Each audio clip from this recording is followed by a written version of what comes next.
you look all-seater, Wembley Stadium is a sellout. The Zenith Data Systems Cup has truly arrived, and you'll see every moment of it live on Sky. Hello, good afternoon to you and welcome from Wembley Stadium. What a picture it is behind me, as you can see. The Zenith Data Systems Cup final, Chelsea and Middlesbrough, the contestants. Chelsea first up, the Southern Aristocrats riding high in the First Division, and Middlesbrough, the Northern Heroes, the underdogs on their first trip to Wembley. And how they love it. Look at these scenes. They've come en masse from the northeast. 35,000 of them at least by car, coach and train, many of them leaving at the crack of dawn this morning to make it. Matt Lorenzo has been down among them. Do they think it's worth it?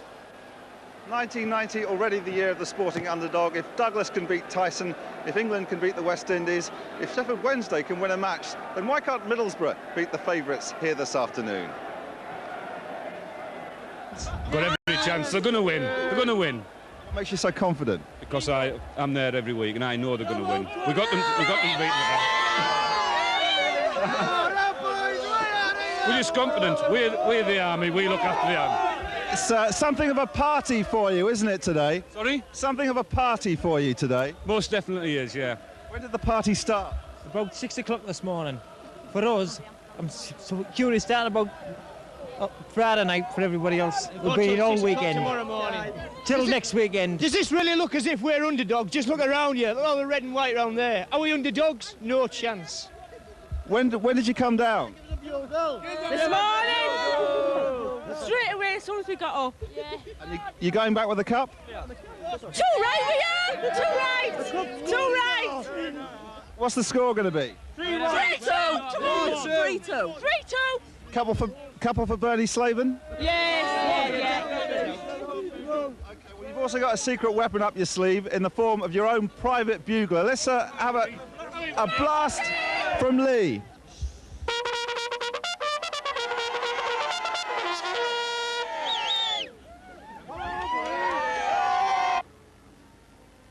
Today, Middlesbrough is virtually deserted. Everyone has moved down south.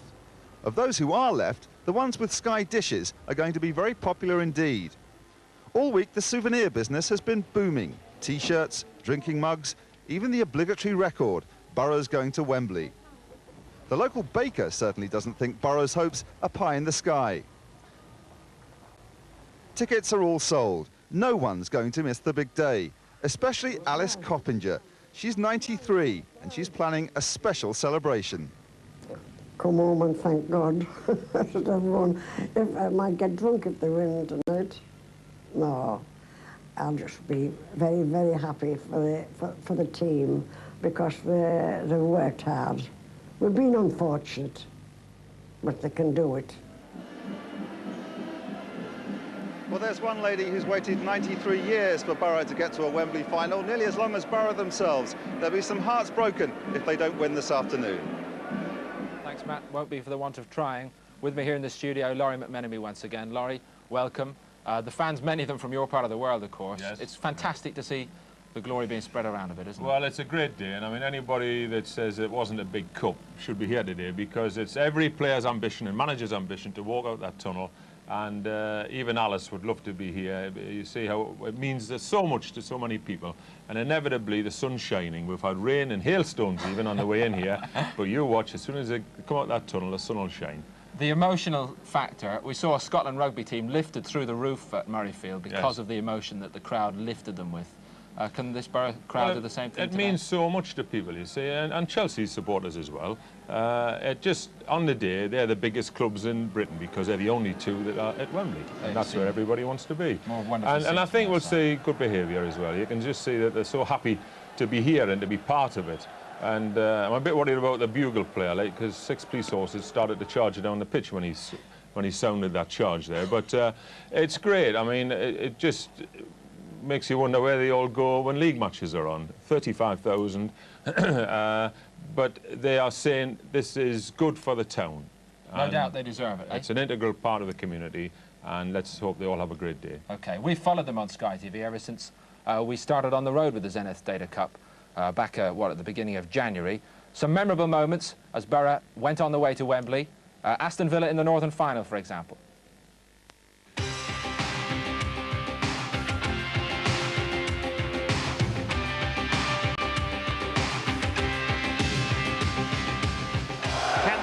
Bounce straight back again.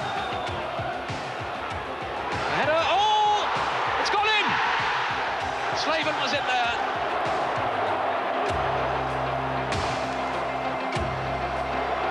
Driven through, oh, what a goal!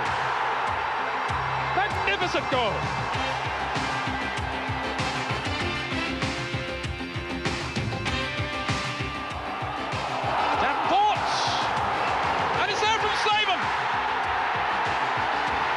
Slaven has done it.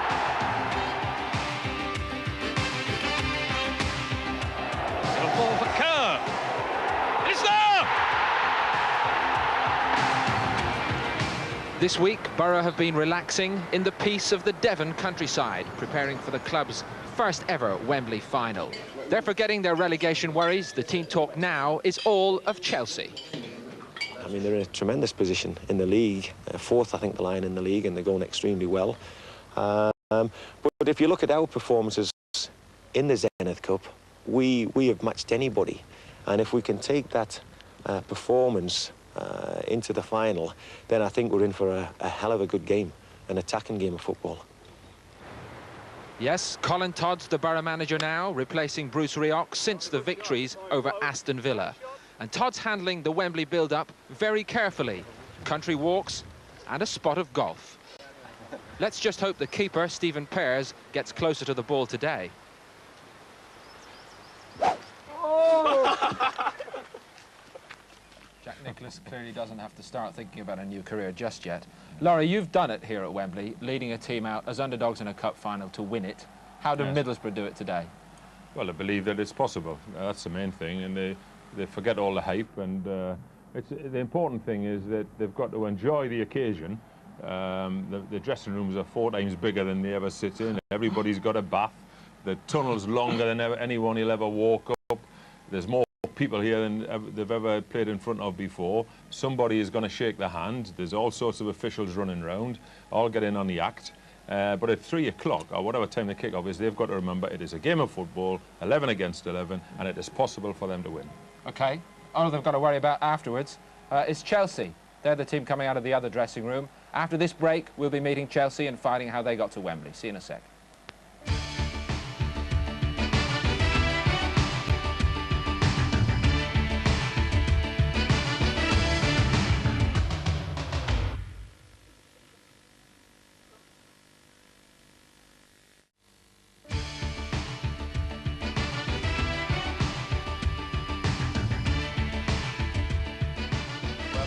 Wembley, Zenith Data Systems Cup final, Chelsea against Middlesbrough. We've met Middlesbrough. They're pretty confident, the underdogs. But what about Chelsea? Time now to take a look in a little more detail at them. Made easy progress to the final. Here's how they did it. 10 minutes to the first half to go. Wilson with Dixon. Oh, good effort, and it's there! Oh, that's a cracking goal by Kerry Dixon. Palace players will need some lifting now if they're to haul themselves back into this cup final, the Southern Area final of the Zenith Cup. And there's number 2 from Wilson. Jury. He's on his own for the moment.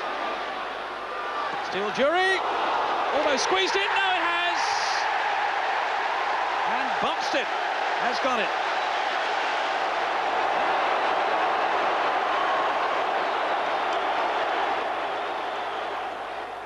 Jury's pass. Oh, he's through. And it's another one for Chelsea. Paul wraps it up for Chelsea against Crystal Palace. Many of these men are old hands getting to Wembley. Remember, they were here just a couple of years ago when they beat Manchester City. We've been with them today, just a few minutes ago, in fact, as they arrived at Wembley. Here they are now on the way to Wembley. It's a great thing for the club. I mean, all of us to be there is tremendous, and I mean, you could give a whole season a new boost. Well, obviously we're very pleased. All the lads have been looking forward to it ever since we've qualified, and we're all hoping it's going to be a great day, and we hope all our fans and everyone connected with Chelsea Football Club enjoys themselves. Wouldn't like to predict the score. I think it would be a very difficult game, and you know, I'd like to think that we'd come away with a win, but we just have to wait and see. Well, we're all delighted to be reaching Wembley. We started this tournament halfway through the season. We've played 5 or 6 rounds. I think we've played 4 or 5 of them away from home. So it hasn't been an easy one. The boys have applied themselves and they've got the just rewards by achieving a cup final at Wembley. No matter what cup final it is, it's always a great thrill and a great joy for any footballer to be going to Wembley. I think that's what they mean when they talk about teams being relaxed but determined. Laurie, they start as favourites. Yes. Pressure on them? Rightly so, favourites. A lot of experience in the team. They're going very well in the first division. They've slid into 3rd or 4th position now, and they can be totally relaxed. I was in the dressing room about 10 minutes before we went on air, and they do look relaxed, and Bobby Campbell is enjoying every minute. Bobby's had his ups and downs over the years, but it's a good indication of the strength of the club. You know, they got promoted only last year, and the chairman, who, very controversial man, Ken Bates, said Bobby Campbell has got a job for life with this club. People say in the background something of a grudge match here. Borough knocked Chelsea down into Division 2 in the playoffs 2 years ago. Is that still in the minds of some of the Chelsea players? That won't be in the minds of professionals. The professionals will concentrate everything on today. You might get some supporters that think that way, and it would be nice for them to win because of that. But there's more reasons to win than just that. That was a sad day because there was problems off the pitch then. But they're back in the 1st division. If they wanted any sort of reward that way, Middlesbrough, unfortunately, are back in the 2nd and they're near the top of the 1st. And they've had their problems as well with Colin Todd taking over for Bruce. Well, Colin wasn't a problem. Colin is an excellent man. I mean, I tried to sign him. He's one of the few players I wanted and didn't sign, actually. But he's carried on and the staff side of the game. The man I feel sorry for is Bruce Rioch. It's a comparison in clubs again. He was with that club when they had the bailiffs in. They couldn't get in the front door. The locks were on. And the directors have got short memories in a lot of football clubs. Bobby Campbell has been given a job for life because they got promoted. What did Bruce Rioch do? He rescued the club from extinction, and he's brought them from extinction to Wembley. You can't get such a big trip than that. And yet, with about a 1/3 of the season left, they turn and say, oh, we think we might get relegated. On you go, Bruce. Oh, they've probably paid his contract up and everything. But that doesn't wash their hands or solve their conscience. That man should be walking out the tunnel today. And when they've all got a lump in their throat, all those directors, I hope they've got a little tear in their eye as well for the fella that should be leading them out. They should be blushing a little bit today. OK, obviously some personal feeling there. Laurie, thanks very much indeed. More from you on behalf of all during the game and at half-time. We'll be hearing from you again. Before we concentrate totally on Wembley, hard to move thoughts anywhere else, but there is a very big sporting event going on just across the Atlantic Ocean in Trinidad, West Indies against England. Live and exclusive coverage for now when the 3rd day gets underway from Port of Spain on Sky News channel, first of all, and then at the finish of this game here, we'll be picking up the live action again on Sky 1. Just to remind you, England resuming 189 for 2, about, we reckon, to build a big first innings lead. We'll see. Here at Wembley, all is set for a magnificent cup final. We'll hand you now to our commentary team, Ron Atkinson, Sheffield Wednesday manager, and first of all, our match commentator, Peter Brackley. Thank you, Paul. And as the teams await to emerge from the tunnel, I wonder around the country how many players would willingly swap places with the men who are going to contest this final today. There are those who feel that Wembley should be the preserve of FA Cup finals and internationals. But you try saying that to the players of Middlesbrough and Chelsea who battled through and who might not perhaps otherwise have the chance to sample this unique atmosphere. And it really is a marvellous atmosphere inside the stadium. Tremendous roar when both teams came out a little while ago, especially from Middlesbrough. Their fans, as we were hearing, have travelled down from the last couple of days, really. Some have made the trip this morning, but others have spent a couple of nights down in London. And, of course, the players themselves have been relaxing down in the West Country, preparing themselves for this big day. The first time ever that Middlesbrough have reached a Wembley final. And Chelsea, well, their supporters perhaps a little more relaxed. They won the first full Members' Cup, as it was then, back in '86, Chelsea. They're hoping to repeat that success this year. Managed by Bobby Campbell, the man who's so well respected in the game. He's never been here as a coach or a player, so it's a marvellous occasion for him too. And these were the thoughts that he had on walking out at Wembley. The Chelsea manager, Bobby Campbell. I liken it like, I mean, I've got a son at 24. I've got 4 kids. I've got one at 24 and I've got one at 4 years of age. When you have children and you're younger, you really, what's to that? You know, it's no difficulty. But when you have them when you're older, you appreciate them more and you look after them more. And I think that's how I look upon this.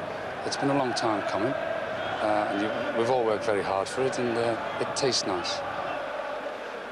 It tastes nice. The thoughts of Bobby Campbell, the manager of Chelsea, whose mother is in the crowd today, 86-year-old, and she's over by the Royal Box, we're told. We'll be looking out for her later on.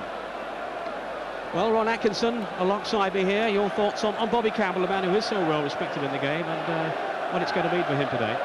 Yes, well, very often when you come into football, let alone management, you dream of going into a cup final. And as Bobby said, it's taken him a long time to be there, but he's there. He'll enjoy it.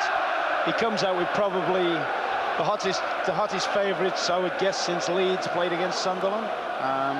That would be the size of Middlesbrough's task, I would think, if they caused an upset. They'll cause the biggest upset in my book, certainly since Sunderland turned Leeds over. Well, Ron, you've been down in that tunnel. How nervous is everybody feeling at the moment, do you think? Strangely enough, I don't think you do feel nervous. I mean, the first time I did it, I look forward to it very much so, and it's something you anticipate, and it's something you enjoy and savour. But Laurie McManaman made the point, once the whistle blows, once they're over the white line, it is really a football match, and it is about winning. Well, there's the man in charge today, Roger Milford from Bristol. He'll be the referee with his two linesmen there. And behind him then the two teams. Chelsea led out by Bobby Campbell. And Tony Mowbray is leading out Middlesbrough. Tony Mowbray, the man who misses the final through injury. Everyone feeling so sad for him. I think at first he was very reluctant to take on this task. He said he'd feel embarrassed by it. But he's obviously had a change of heart. And my word, he looks pleased, Ron. Yes, I think psychologically that might be a good thing for Middlesbrough. A nice gesture by Colin Todd. Obviously, everybody regrets Bruce Rioch not being there, but that's a good gesture, and I would guess a very, very good psychological point. I mean, Mowbray is the leader of the pack, sort of thing, and has been since they came from the third to the first. Well, this was the view of Colin Todd. He was saying that Tony Mowbray has been the cornerstone of Middlesbrough in recent years, and he deserved to be out there. And then obviously it was the final decision that Tony Mowbray was to lead out Middlesbrough on this famous day in the club's history. And just look at the support that Middlesbrough have here at Wembley. 34,000 tickets easily sold. And there's Colin Todd, the new manager of Middlesbrough, just 2 weeks ago. He was the assistant to Bruce Rioch. Alongside him there, another old England favourite, David Nish.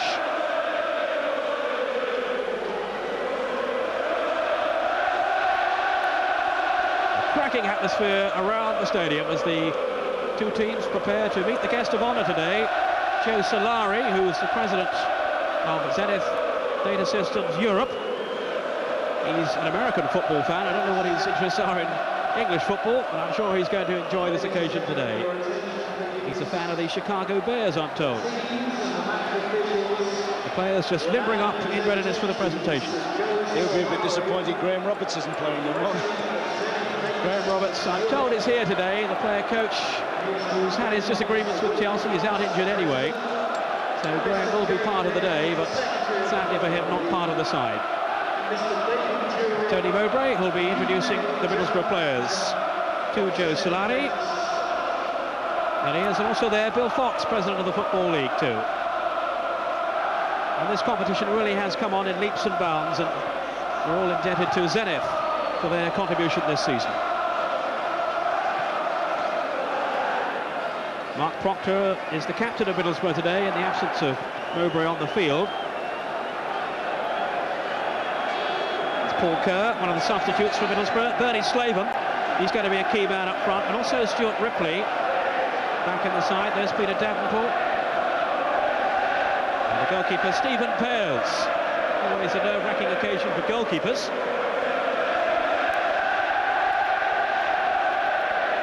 There's a fantastic noise around the stadium. As Joe Solari and Bill Fox make their way across to the Chelsea team. Chelsea captained by Peter Nicholas, the Welsh international. There's Dave Besant, goalkeeper, of course, for Wimbledon back in 1988 when they shocked the football world by beating Liverpool. And one of the men behind the emergence of the Full Members Cup is Ken Bates, the Chelsea chairman. So a proud day for him to see his team back at Wembley. An outspoken man, but one who loves his football.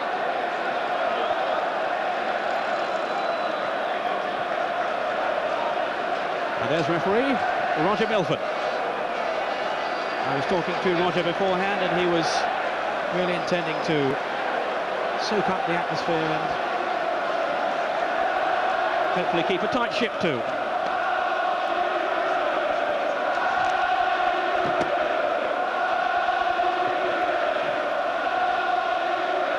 Kerry Dixon, who missed out on the full members final back in '86 because of injury, says his ambition is to score a goal at Wembley. He hasn't done so far. He also not only missed that game, but failed to score in his only England appearance here against Northern Ireland, when a chap called Pat Jennings defied him on quite a few occasions.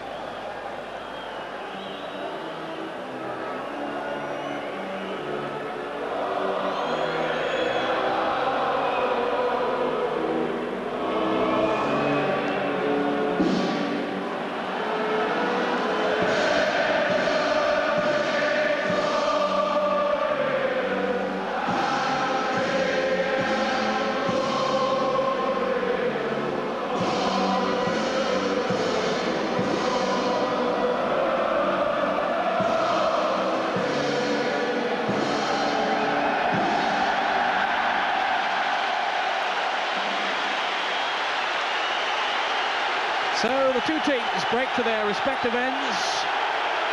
Middlesbrough to our right, Chelsea to our left.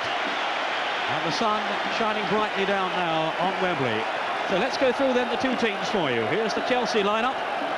In goal, Dave Besant. Memories revived then for him of the 1988 FA Cup final. He was the first goalkeeper to captain a cup final team here. Across the back, Gareth Hall, the Welsh international, who's keeping out Scotland's Steve Clarke. Clarke is fit again, but Gareth Hall has got the vote. In the middle, Erland Johnsen of Norway, Kenneth Botkow of Holland, and England international Tony Dorigo on the left.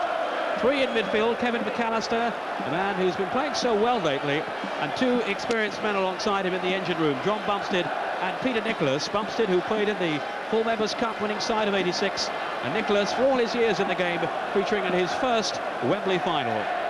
And the three men up front, Kerry Dixon, Gordon Durie and Kevin Wilson. Dixon and Wilson 18 goals apiece, and Durie well on the way back to his sharpest form. Well, now a look at the Middlesbrough side. The goal for them will be Stephen Pears. A full recovery by him from the injury that kept him out earlier in the season. Across the back, Gary Parkinson, Alec Kernahan, replacing the injured Tony Mowbray, Simon Coleman, the man who started in so well in place of Gary Pallister, now with Manchester United, of course. And at left back, Colin Cooper, another who's fit again after a lengthy layoff. In midfield, young Owen McGee, just 19 years old. What a day for him. 3 months ago, he was playing reserve team football. Alongside him, Mark Proctor. He'll be the Middlesbrough captain then. Mark Brennan and Peter Davenport. And the two up front, Stuart Ripley, restored to the side with Ian Baird cup-tied. And Bernie Slaven, what a threat he'll pose to Chelsea. 25 goals for Middlesbrough so far this season.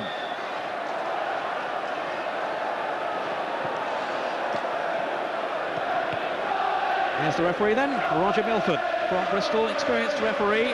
He took charge of the Littlewoods Cup final last season. And has also refereed the final of the Sherpa Van Trophy as it was then. Well, we've had hail and rain, but now we have sunshine, although a little cloudy over part of the pitch here anyway, a shadow below the stand here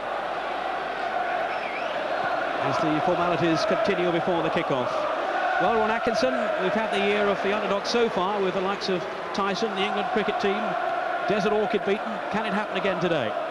Of course it can happen. It can happen, particularly if Middlesbrough play the way they did as we saw them against Aston Villa, when from the word go they set out to close down Aston Villa's style of play, worked extremely hard all over the pitch, and that's what they'll have to do today. Can it happen? It's certainly the task is formidable. Chelsea playing as well as anyone in the first division at the moment. Well, they might need a goal or two from Bernie Slaven. What about him as a prospect there? Yes, well, I mean, Bernie Slaven always seems to weigh in with a goal, but so does the fellow that's just about to kick off, Kerry Dixon. So we've got some good goal scorers on the pitch. And nice to see so many smiles around Wembley. I think everyone has come here determined to enjoy the occasion, and we hope that you will too at home, watching this final of the Zenith Cup live on Sky. It'll be Chelsea in the all-blue strip to kick off, attacking the goal to our right. Middlesbrough in red shirts and white shorts. Chelsea, who, as we've heard, have had a fairly comfortable passage to the final. Middlesbrough have had to battle all the way, and they intend to let no one down this afternoon.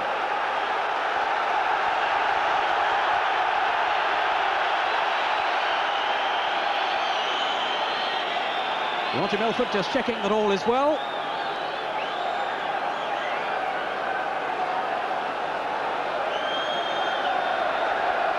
A few more nervous seconds here for the players, but at last we're underway. Nicholas for Chelsea. Here's Kevin McAllister.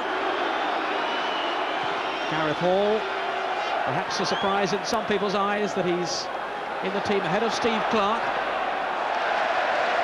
But Gareth Hall scored in the area final over Crystal Palace, the win over Crystal Palace. And he really has been in outstanding form lately, and Bobby Campbell has given him the nod. I think that raised an eyebrow from you, Ron. Yes, I must admit, because I've got the highest regard for Clarke. Obviously, Bobby Campbell has decided to go along with Hall, as you say, has been playing very well. He certainly played well in the semi-final games against the Palace, and has got a good little understanding with McAllister on the right-hand side of midfield. 80,000 in the stadium. The first all-seater Wembley final. And there's the first touch for Dave Besant. Saved a penalty, of course, in that 1988 FA Cup final win for Wimbledon over Liverpool. An unfortunate miss by John Aldridge.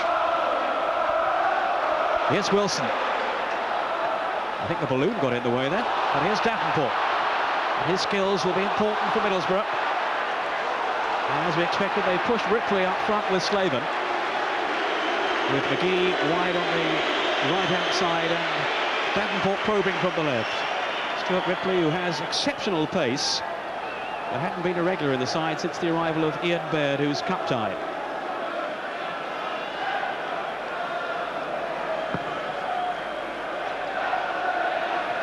Header on was from Dixon. McAllister challenging with Cooper.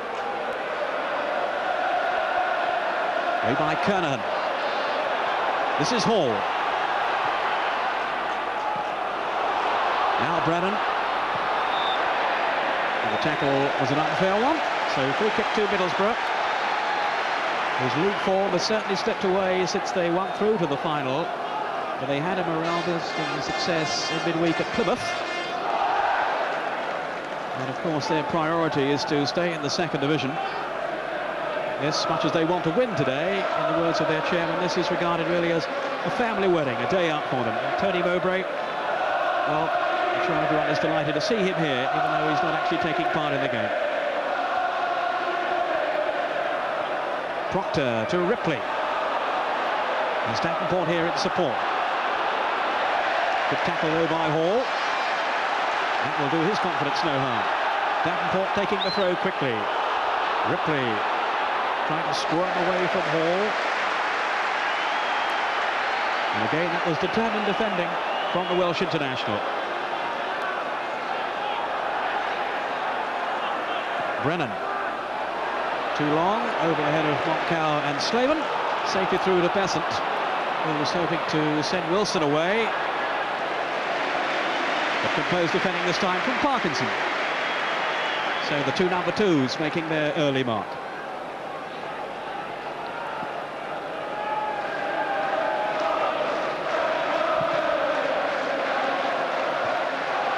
Free header for Bupstead. Hooper's pass was a poor one. Off goes Dixon in pursuit. And I wonder how Middlesbrough are going to cope with this threesome up front. Dixon, Wilson and Dury. Yes, at the moment, Peter, it must be a vote of confidence for Kevin Wilson, who's had a super season. The fact that he's been elected to play as the striker alongside Dixon. And Dury, in fact, he's been asked to play in a very, very wide left-hand side position. And this is Dury now. Good tackle, though, by McGee. The 19-year-old. And that was positive enough.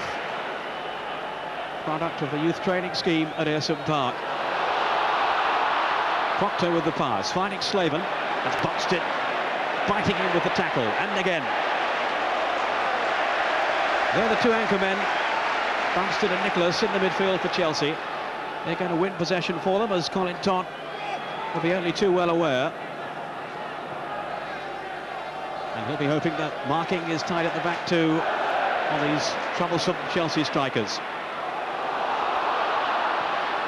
Davenport losing out to Hall. Erland Johnsen, the Norwegian international. No goals so far, 5 minutes into the final of the Zenith Cup. Chelsea against Middlesbrough. These pictures coming to you live on Sky Television. Dixon going through, and he was just beaten at the last end by Kernahan. And that was a very important challenge then for the Middlesbrough defender. At full stretch to deny Kerry Dixon. And I think the referee wants to change the ball. Roger Milford isn't happy with that one.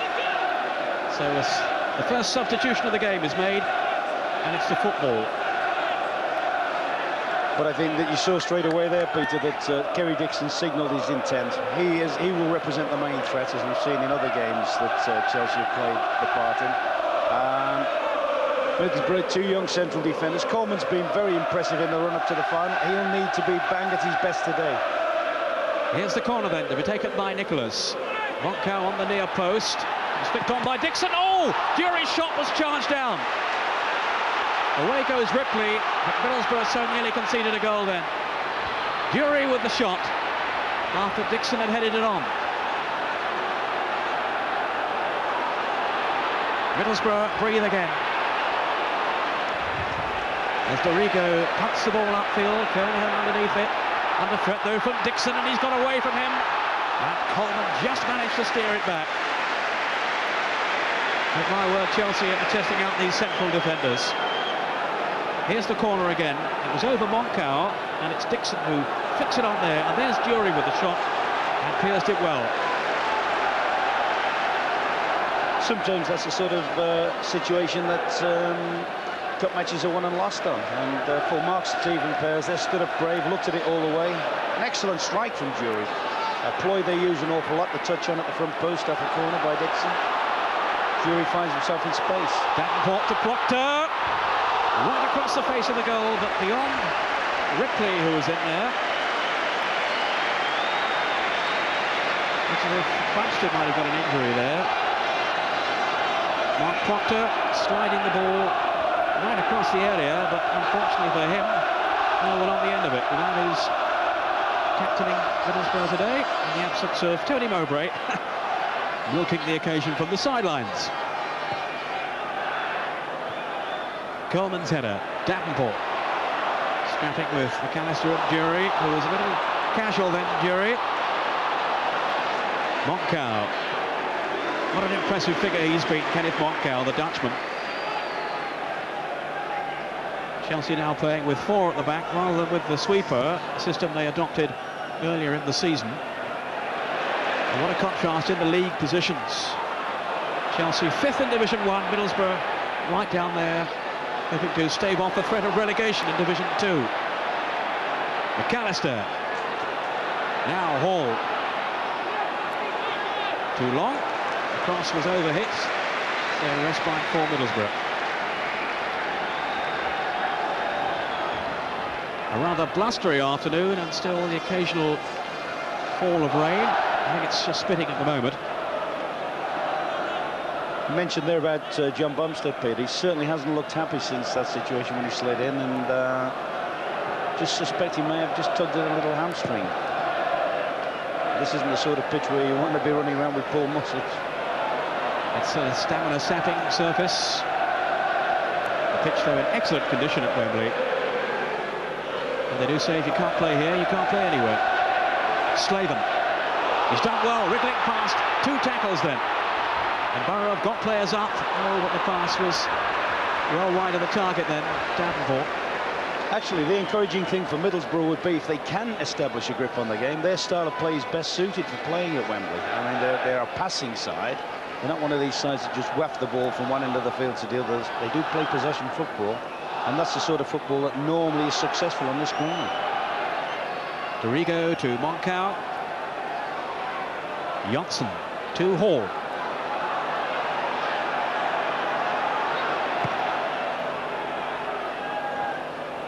Fury's header, only finds Parkinson though.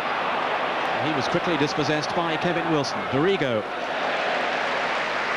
And they're going to keep a careful eye of Middlesbrough on Dorigo, making his sorties down that left flank. Very much in the reckoning for an England place, Tony Dorigo. But with 10 minutes of the first half gone, it's still 0-0. Chelsea are the closest to a goal so far. The shot from Gordon Durie that was superbly saved by Stephen Pears. Johnson up in search of Dixon, away by Coleman. Not too well though, Buxted threading it through, and it was little Owen McGee who touched it back to Pears. Owen McGee, who only played his first full game in the area final of the Zenith Cup against Aston Villa. He came in, a shot inclusion at the last minute at Villa Park, and he really excelled himself. And here he is now playing at Wembley. Proctor. Brennan. McGee taking over. Colin Todd feels his team are a footballing side, and he hopes they can turn on the style here.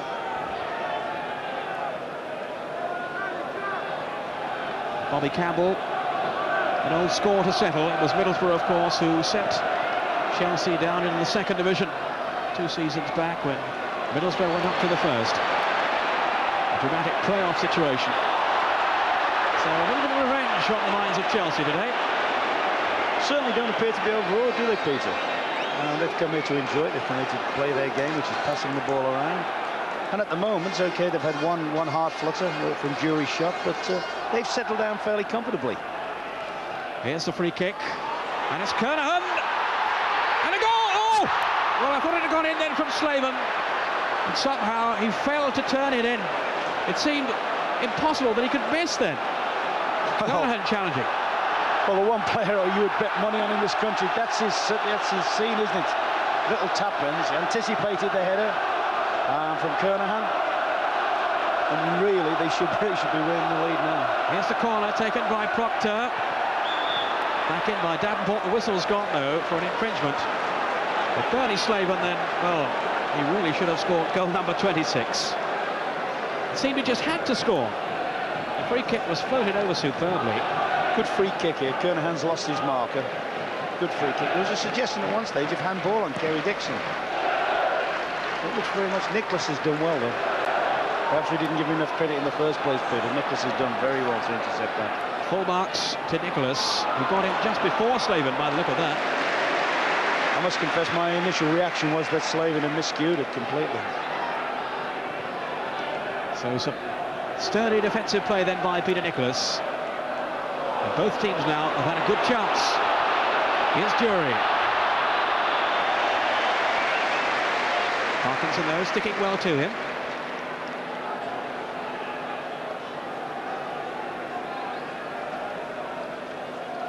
And it's a throw to Middlesbrough, whose confidence will be lifted by that near miss.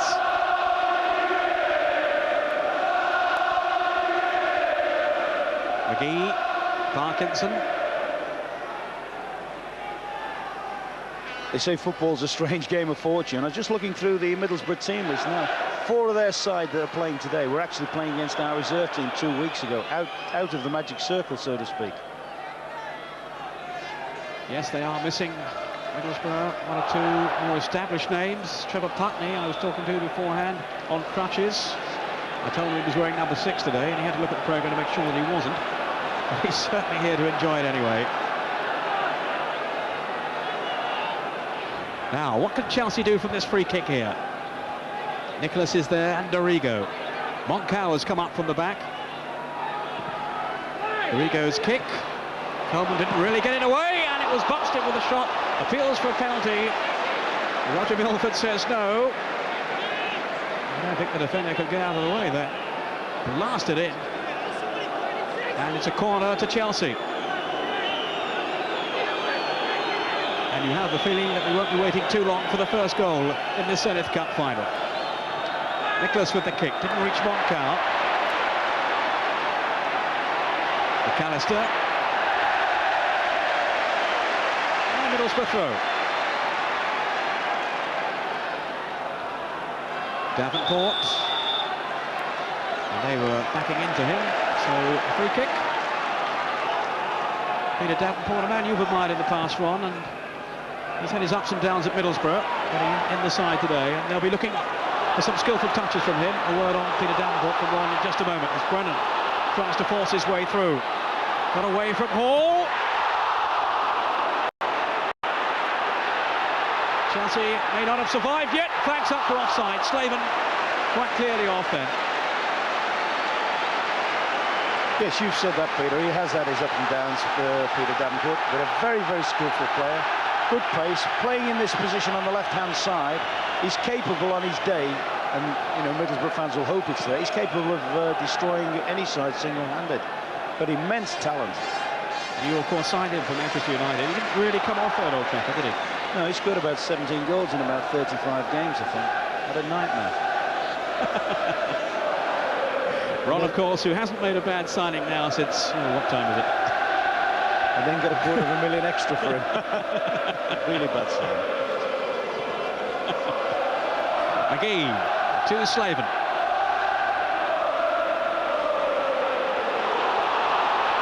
I'll teach you to go away on honeymoon and miss a game. Congratulations, Ron, on your wedding, by the way. I know you had a smashing trip. Yes.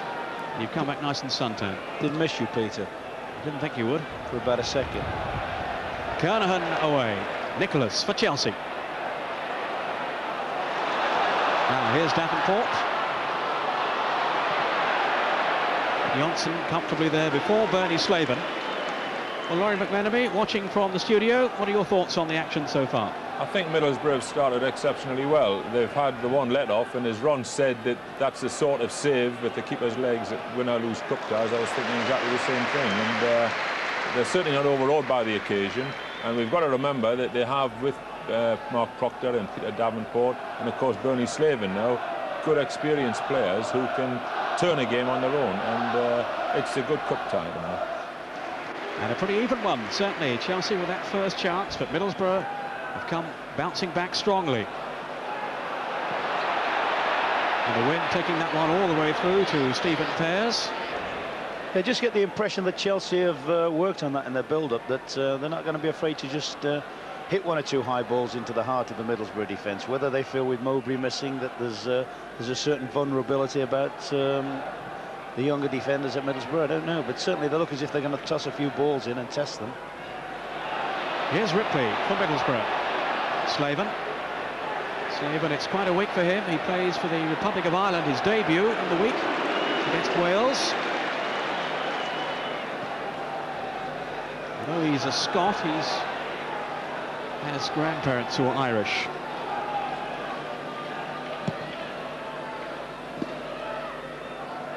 Dorigo, flicked on by Nicholas, but only to Parkinson. And Parkinson was the old man of the back four in that area final at Villa Park.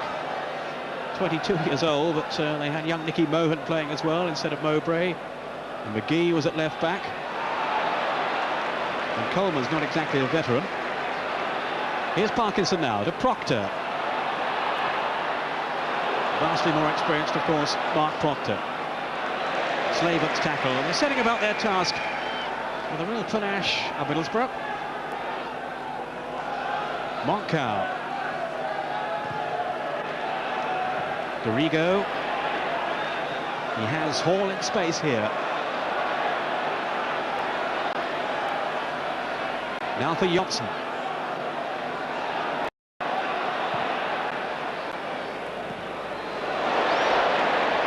Nicholas. Perhaps he hadn't seen them, but Dury was down. Roger Milford certainly had, and he's signaling for attention. So on comes physio Bob Ward to attend to Gordon Dury. He's had so many problems, Gordon Dury, with injury this season. In fact, Bobby Campbell was saying he missed so many matches they called him Shergar.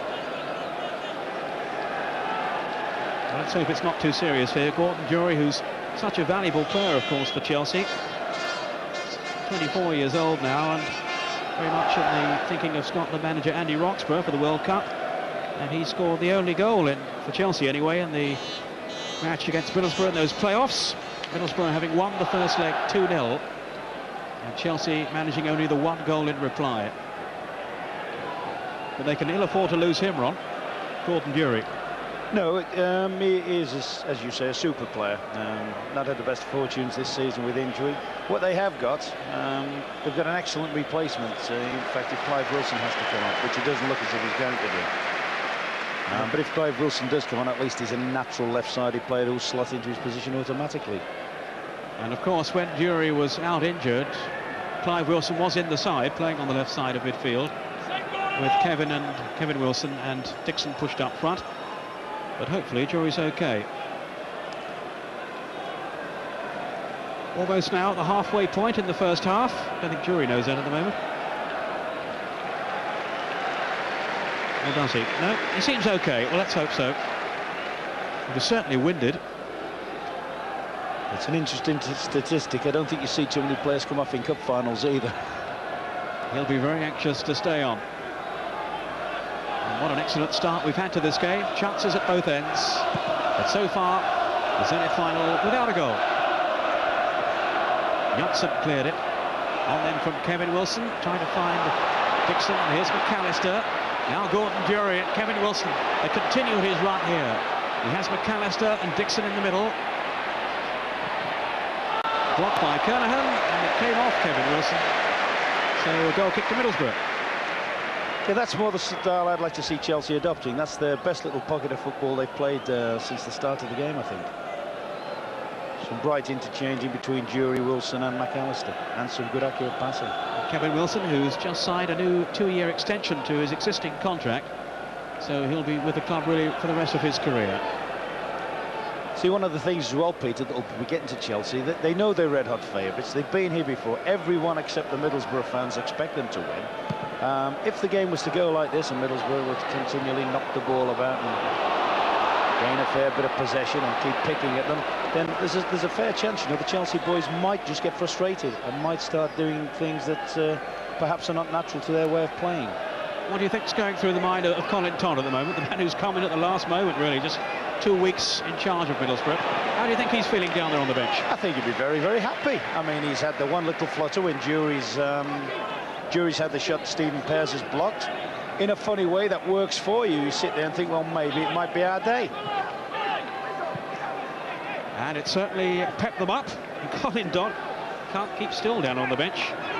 Bobby Campbell, well, he's seen Chelsea get off to a very promising start with an effort from Durie, but since then Middlesbrough battled their way back into the game. And not much between the two sides at this stage. Yes, in actual fact, what Middlesbrough have done very, very well is they've taken the heat out of the game a little bit. Whereas Chelsea want to be continually raiding, continually attacking, continually servicing Dixon and Wilson and providing crosses and chances for them. They've really restricted them at the moment. Dorigo, all the way back to Dave Besant.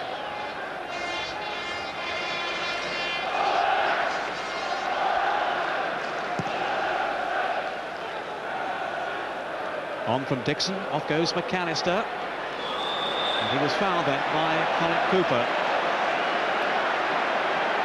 McAllister, who was on the transfer list, McAllister earlier in the season. But he's won the vote of Bobby Campbell. Although I think he is actually still on the list, it does seem that he has a future at Chelsea after all. And here's McAllister now. In towards Wilson. Davenport to tidy up for Middlesbrough. Defensive duties this time for Peter Davenport. But Middlesbrough will be hoping that he can make an impact at the other end too. The sun's out, but it's raining now. So we really have sampled all forms of weather here today. But the crowd aren't too worried about that. They're enjoying the Zenith Cup final. Tremendous following from Middlesbrough. They were so excited when they got through to the final. And when the tickets went on sale, there were long queues outside Ayresome Park. Teesside on tour, there you are. And they've come down really on like family holidays. Might be a few absentees from work tomorrow, Ron. You just get the impression as well, funnily enough, that the Middlesbrough fans possibly can't believe they're here. I'm sure if their side were to give them a goal to really cling to, then you wouldn't half hear some Geordie voices. Montcow to Johnson. The Chelsea fans trying to urge their team forward now. Bumstead to Hall. Johnson had continued his progress down the middle, and Chelsea have won the free kick. 20 minutes to the first half to go.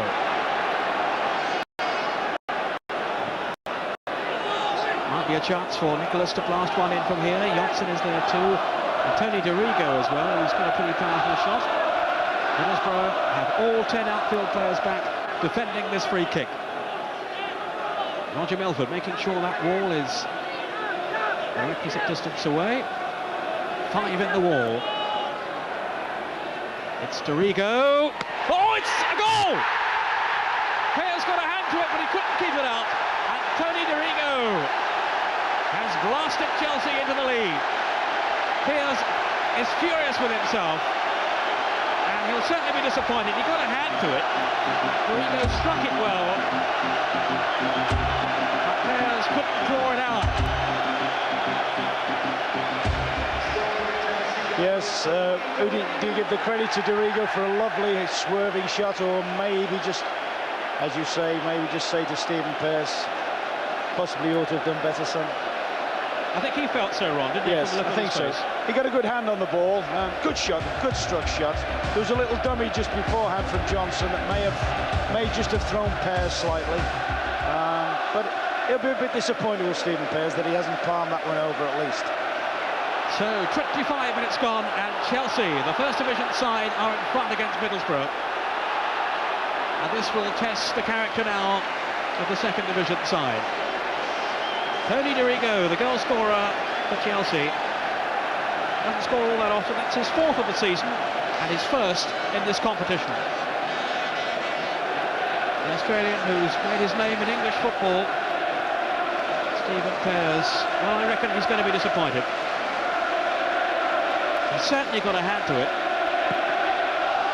and he could only palm it behind him into the goal. Kernahan under threat from Dixon. On the balance of play, Middlesbrough a little unfortunate to be behind. Can they come back now? Well, this is Jury for Chelsea. Unbeaten in 8 matches now, Chelsea. Wilson. So their confidence was high coming into the game. And now they have the fillip of the first goal. Yes, I think the all-important thing now for Middlesbrough is that they just stay steady. The last thing they can afford now is to concede another goal, because basically that would put Chelsea right in the driving seat. There's a long time to go yet, Peter. If they can just keep pegging away, playing their own game, working at it, there's still hope for them. They can still come back from that. Laurie McMenemy, watching from the studio, would you share our feeling then? Pearce was disappointed with that. Yes, my position is right behind the goal, in fact, and I agree with Ronnie. The people will be disappointed because don't forget he had a wall up which could take responsibility for most of the goal to his left-hand side, and he was at full stretch, wasn't he, really? He could have done with being a yard to his right before the ball was struck. Having said that, if one of the Brazilians scores one of them here next Wednesday night against England, we'll all be raving about the quality of the delivery. So let's not take it away from DeRigo, but a great disappointment to Middlesbrough. And as Ron said, they've just got to be patient now and not go forward too quickly and too early, because Chelsea have got some wily people up front who will be waiting to get the second, and if that comes, well, then it could make it out of their reach.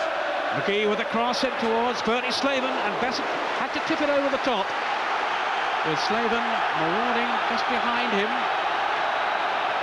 In actual fact, on the occasions, we've just seen one again there, when Middlesbrough do attack, when Middlesbrough do put stuff in the penalty area, the Chelsea defence looks a little bit shaky. Brennan with the corner. Bessett started to come for it and didn't. He retreated then, Bessett. Now, Brennan. Slaven flicking it on, flags up, Kernahan offside. Alan Kernahan, who is a very versatile player and has indeed performed on many occasions as a striker for Middlesbrough.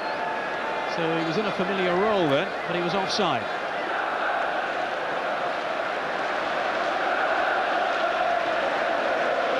Great excitement here in this Wembley final. Chelsea leading, but Middlesbrough have had opportunities to have scored themselves. A quarter of an hour of the first half remaining. Kernahan.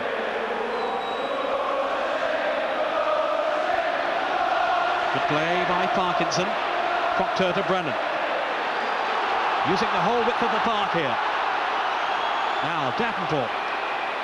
Cooper had gone outside him. Montcow with a very positive header, and he really does get some distance on his headers.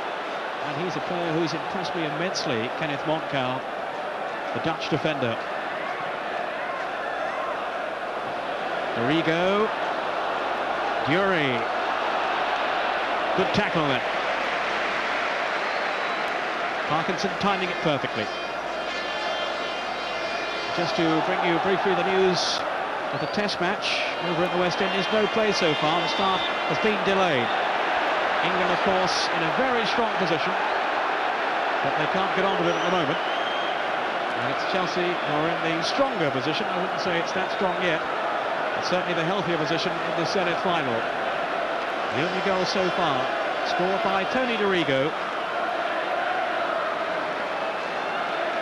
And there are, that's the view that Stephen Pears will have, and he will be so anxious that the wall is right after the earlier one that beat him. He's prancing up and down his goal line like a scalded cat. Dorigo is there again. Chipping it through, and this time he's held on. A sigh of relief, I'm sure, then, from Stephen Pears. Not really hit so hard this time, curled through by Dorigo. And he made sure he saved that one okay, Ron? Yeah, he had much more time to get a sighting in, and as you say, it was more or less a little dolly chip as opposed to a... In fairness to Dorigo's goal, it was a fairly well-struck, driven, swerving shot. A lot of pace on it. Kevin Wilson almost found Dixon then. He still might. In towards Dixon again, he's turned free, and he was using his arms then to gain an unfair advantage. So the free kick to Middlesbrough. But we really can't allow this man an inch of room. 18 goals this season from Kerry Dixon. Although he's just had a little spell when he hasn't scored one. So he'll be aiming to put that right today, as well as scoring his first Wembley goal. Proctor. Trying to shake off Bumstead, who's sticking with him. Proctor again. Here's Ripley. All given away then. It was a careless pass by Brennan. And Coleman is in before Dixon.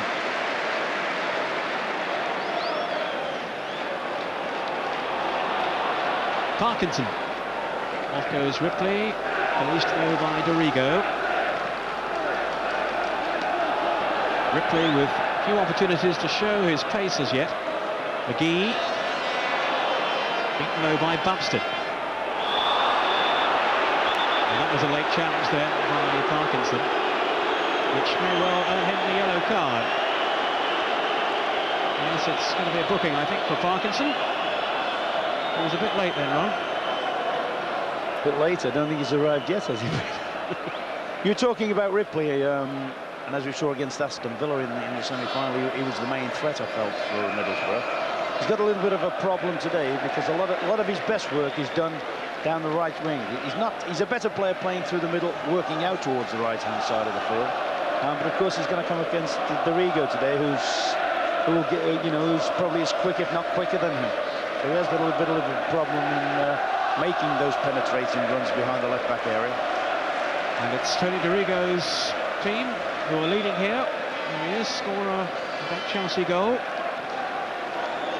Former Aston Villa defender. And now very much a part of this successful Chelsea team who turned things around in the last couple of years when they were relegated at the expense of Middlesbrough.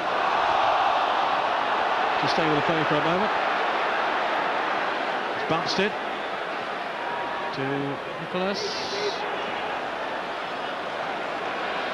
Davenport. But when they were relegated that day, Bobby Campbell went back into the dressing room after the overall defeat by Middlesbrough and said that is the first day of our comeback. And so it's proved. And Bobby Campbell has inspired his team not only to promotion but also to 5th place in the First Division. And of course led them to this Wembley final.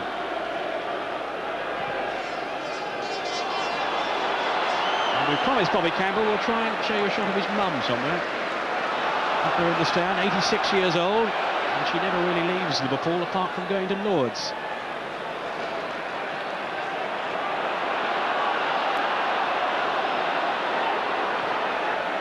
Davenport. 10 minutes of the first half to go. Brennan to Proctor.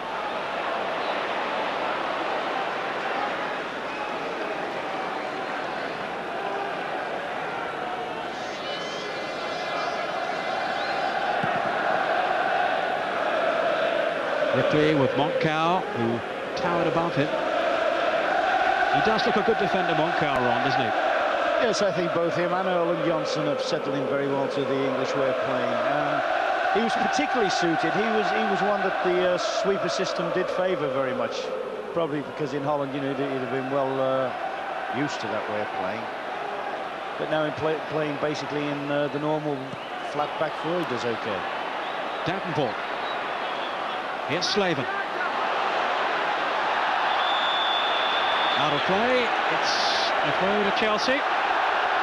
Slaven just tangling there with Gareth Hall, and he's going to get a ticking off too from Roger Milford. Actually, that's about the 3rd Middlesbrough player. I think I saw Brennan just earlier have a little bit of an altercation with Gareth Hall.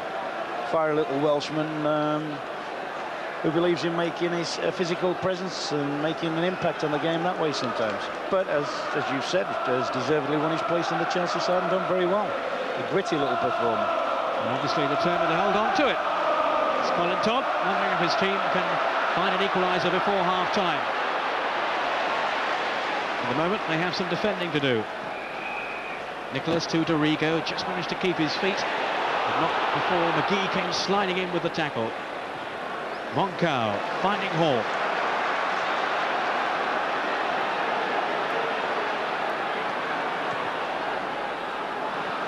Kernahan. Hall can try again.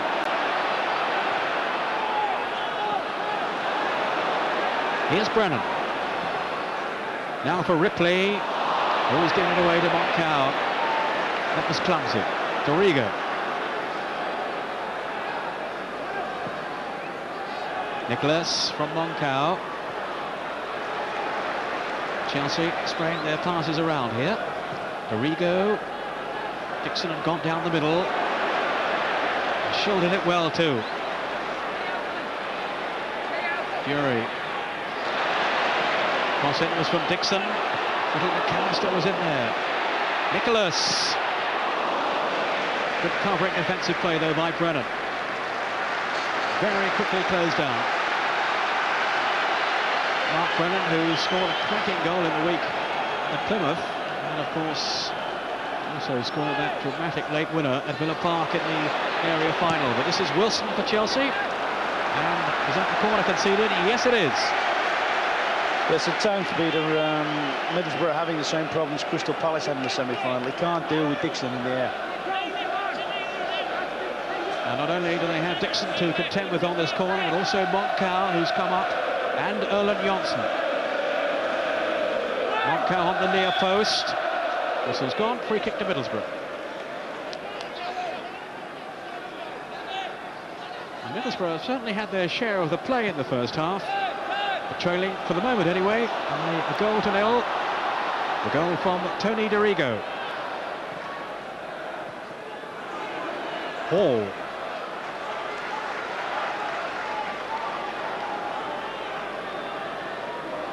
Plenty of time for Montcow, wanting to come forward himself.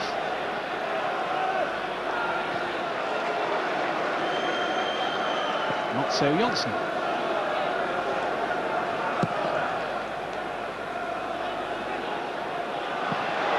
Dixon going on.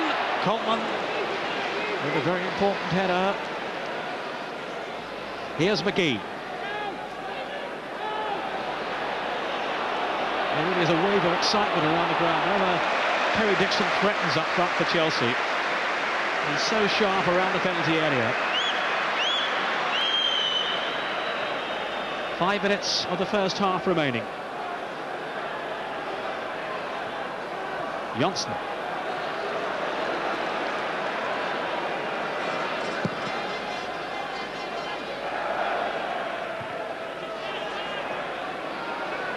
Here's Davenport. Finding Slaven, has he? Or is he? But no, it was Johnson who came thundering across.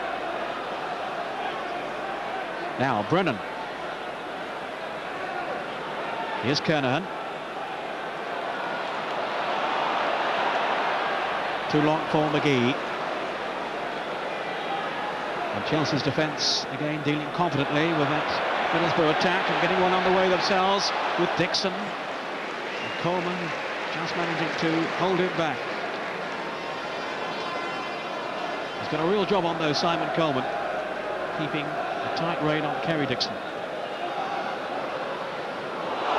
Ball let it go, and perhaps couldn't have reached it anyway, but here's Davenport now. He's got Slaven in the middle, and Ripley. And it was Montcow who hit it away with Besant beaten. The goalkeeper was a little stranded then, and it was Montcow who came to the rescue. Very much so. Just thinking to myself there, it's about time Peter Davenport started doing some of his best work higher up the pitch. He's been neat and tidy in the middle third of the pitch or even in defensive areas, but that's the first time he's really picked up the ball and run at them, and you can see there what a threat he can be. And the cross took out the goalkeeper, Dave Besant, but Montcow was able to head it away for the corner. Wilson's header.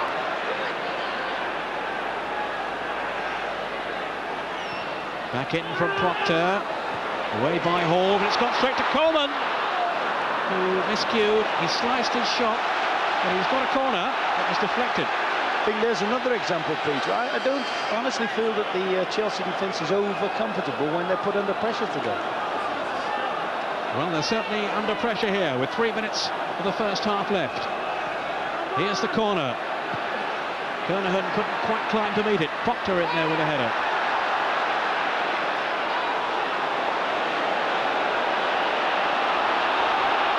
Cooper having to steer it all the way back to Stephen Pears. Parkinson now. Middlesbrough hoping to finish the first half with a goal. And they've certainly had their moments in the first 45 minutes. 43 minutes to be exact, there are still 2 to go. Davenport, here's McGee. In towards Ripley, who turned well. Slaven to Brennan.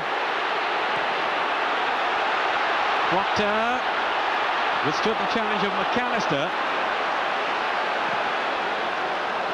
And he was happy to clear anywhere. And perhaps a little more coolness was called for. McGee. I think to pick up Davenport, and he has too. He has Slaven inside him. 4 players arriving in the middle. One of them was Brennan.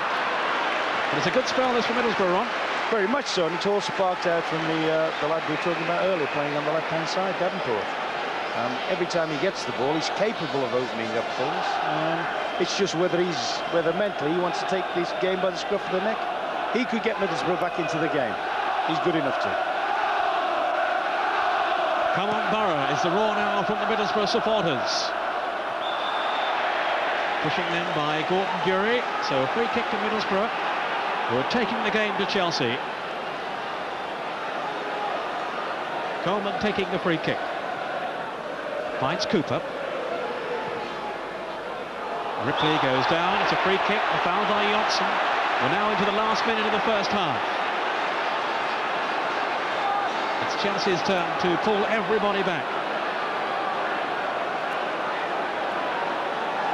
Parkinson, we've seen from free kicks earlier in the season. He's got a pretty venomous shot.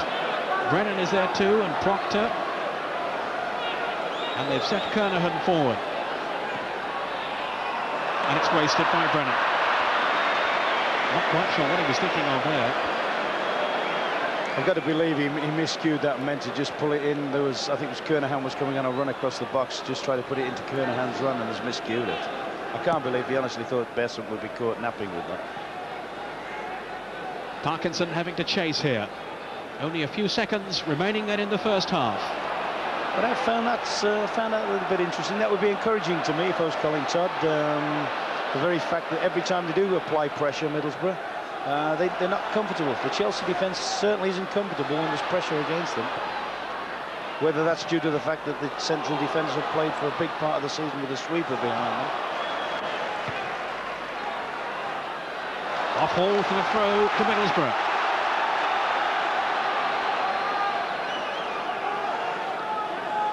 Cooper taking the throw. Davenport trying to create something for Middlesbrough. And the free kick is given to Chelsea. So it looks as if they're going into the half-time break with a one-goal lead. Chelsea, unless something rather dramatic happens in the last few seconds. And we hope soon to hear the views of Tony Mowbray, the Middlesbrough captain, out through injury today. Watching from the sidelines. Another long kick from Besant. Kernahan cuts it out.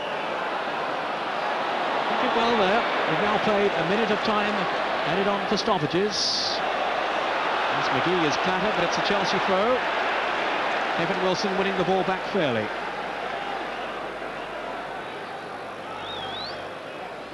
Wilson to Dorigo, the goal scorer. Nicholas. His time for Parkinson. And he's mishit that one. Straight to Hall. But Chelsea haven't posed so much of a threat, really, since scoring that first goal. Kernahan, a chance to come forward now. It's given away though to Nicholas. And here's the quick counter-attack with Dury. Nicholas showed too much of that for Brennan. We've now had 2 minutes of injury time. Off goes Ripley. Now will he take on Moncau here? Driven in towards Slaven. He's controlled it well. Couldn't keep it down though. And it was positive play by Middlesbrough. Very much so, I would say, on the balance of play in the first half. They've probably had more occasions when they might have scored than Chelsea had. They'll consider themselves a little bit unfortunate to be one down at half-time. That's the mark of Bernie Slavin's quick reaction. And there is a whistle from Roger Milford to end the first half. Appreciative applause ringing out around Wembley. Tony Dorigo with the only goal.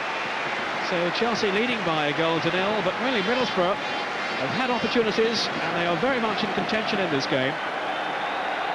And I think Colin Todd will be telling them that at half-time that they really have every chance of coming back and who knows, perhaps still winning this Zenith Cup final. Chelsea with the goal then from Dorigo, the free kick that Stephen Pears couldn't keep out. But Chelsea, Ron, haven't really built on that, have they? No, I mean, Dorigo, strangely enough, whether young McGee's keeping him a little bit quiet there, Dorigo really hasn't penetrated like he normally does. He's played a little bit safe, and ironically enough, the first time he's really come into an attacking position was to hit a set play, and it's been enough to separate the sides at the moment. So what do you think Bobby Campbell will be saying to his team now? I think Bobby Campbell will try and get the game going forward more. I think he will be happier when Dixon and Wilson and people like that are being given a better service, are being given more pressure balls into the penalty box. I don't think you would be entirely happy having to defend 45 minutes to try and defend a 1-0 lead. Well, there's Tony Mowbray, the man who's missing out on the final. Let's hear what he's got to say on the first half, talking with Matt Lorenzo. Matt? Tony, what did you think of that half? Entertaining. I think both sides had a few chances. We had a few flashing across the front of the goal, just begging for a touch, wouldn't go in. Obviously, Tony Dorigo's a great finish from where I was sitting. He's always capable of doing something like that. Tony Dorigo, great left foot. But we started to get Peter Davenport into the game last quarter of an hour, and he's put a few useful balls over. With Bernie in there, we're always likely to nick one, so we're hopeful. It was some consolation for you to be able to go out with the team, was it, or not really enough? Well, obviously I'd like to be out there playing and doing my bit, but it was a great gesture, I think, by the new manager, Mr. Colin Todd, and I mean, I appreciate that. He said in the papers recently I'd be a bit embarrassed to do it, but he asked me again today, and I mean, I was pleased to do it. I was very proud to do it, and yeah, hope we can just finish it off now for us. How do you reckon it will go after the break? Well, that's it. I mean, likes of Bernie in the team would always like, you just need half a chance and he'll stick it away. And as I say, we got Peter into the game last quarter of an hour, so hopefully he'll keep providing half a chance and could turn everything around. Thanks very much, Tony. Thank you very much. At Lorenzo with Tony Mowbray, the Middlesbrough skipper who misses the game. We'll take a break, but before we go, just to remind you, Middlesbrough had to come from behind against Aston Villa to get here. They did it. Can they do it again today? See you in a minute to find out.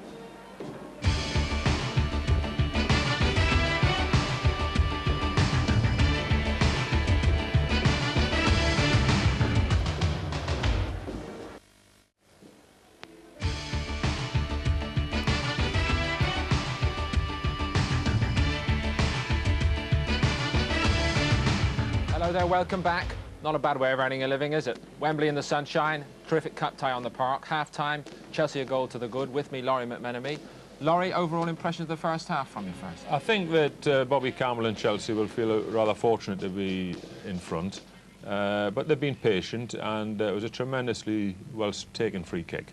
And as Ron pointed out, I think that apart from that, and the early scare that we're going to have a look at shortly, Stephen Pearce hasn't had a lot to do. Right, I think we can actually have a look at the first moment in the game when Chelsea threatened very early on. Here it comes now. Laurie? Yeah, the trouble with goalkeepers is they get blamed for misses, but people forget things like this. He's got right across the goal and stuck his... That's a part of the art of goalkeeping, using your legs and your feet as well. And Gordon Jury strikes the ball very hard, as we've seen in the rounds leading up to this. And he didn't have a lot of time to see that. He certainly couldn't have got his hands to it, and he kept the team in the game at that stage. Have Dixon and Dury looked just as sharp today as they were in the semi-final? I think they're working hard, but to be fair to Middlesbrough, they're not giving them a lot of chance. I think one of the problems at the back for Middlesbrough is not that they've been effective, but I think they possibly will miss the leadership qualities of Tony Mowbray. He's only about 26, but he looks as though he's been around a long time, and he has got this ability to lift players and to take them that one step beyond what they think they're capable of doing. And that's what they need now. Chance fell early on also to Middlesbrough. Bernie Slavin getting right into the danger area. Well, this is one of the finds of the season, and he's very sharp in and around the box there, and we thought he'd missed a chance, but we thought he'd got his left foot round it, but we didn't give Peter Nicholas enough credit until we saw the slow motion. Nicholas is a wily old character, and he got in there and he got his foot there, but he also leant in a little bit and put the forward like an off old balance. professional. Well, that's one of the differences between doing it for a living and playing in the park on a Sunday morning for the YMCA. Now the goal took some time to come. We were saying during the game that if a Brazilian scores a goal like this, we'll say it's world class. He puts his foot right round the far arc, and he's done well to get his hand to it there. Well, maybe he's a little bit harsh with him. If we can have a look at that again, we thought that possibly he might have been over to his right, the goalkeeper. But you see, it's gone right in the corner. The goalkeepers' union think that once they get the hand to it, it shouldn't go in the net. Tell me about Dorigo. Many people say he should be closer than he is to a full place in the England team. Well, he can't get much closer than breathing down the fella's neck that's in possession. I think that him and Stuart Pearce are different types altogether. Stuart Pearce is the old-fashioned type, short back and sides, legs like an elephant. If he tackles you, you'll feel it for 2 weeks. This lad is a quick, modern type of player who likes to go forward more. And he's a good quality passer of the ball. What you want is a combination of both. I think at the moment, Bobby Robson's got it right. Fullbacks should defend, first and foremost. And I think that if this lad has an area to be exposed, it is his defensive quality. And that's where Middlesbrough, funny enough, in the second half, have got to try and get Stuart Ripley, this winger with a powerful lad with tremendous pace, got to try and get him at Dorigo to examine his defensive qualities. Maybe we'll find out after this short break what the managers have had to say at half-time. See you in a second.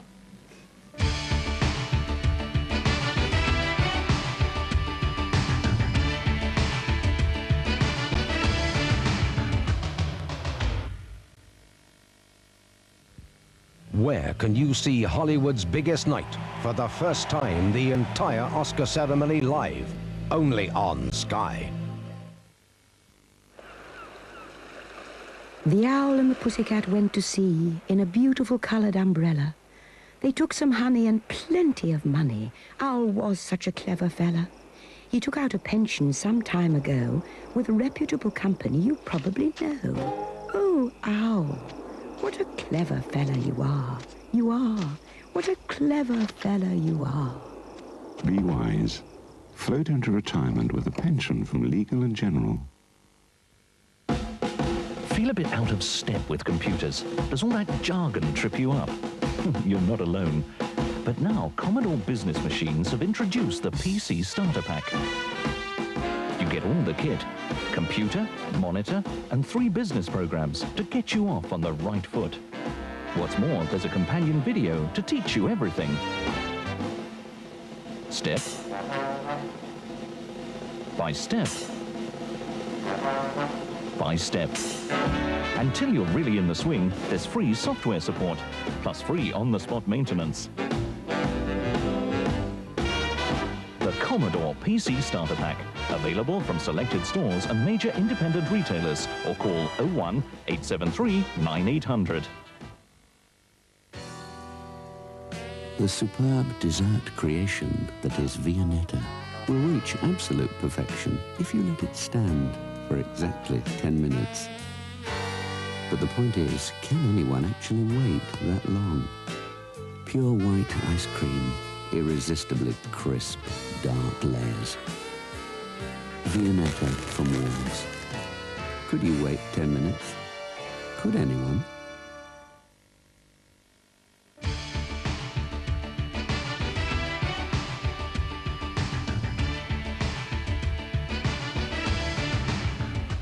Magnificent sunny afternoon at Wembley. The rest of the world not quite so sunny, we've heard. Our other live and exclusive coverage today was supposed to be from the cricket.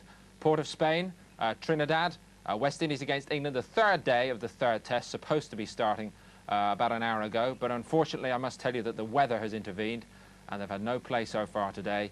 Rain falling solidly. Just to remind you, England's supposed to resume on 189 for 2, just about to establish a first innings lead.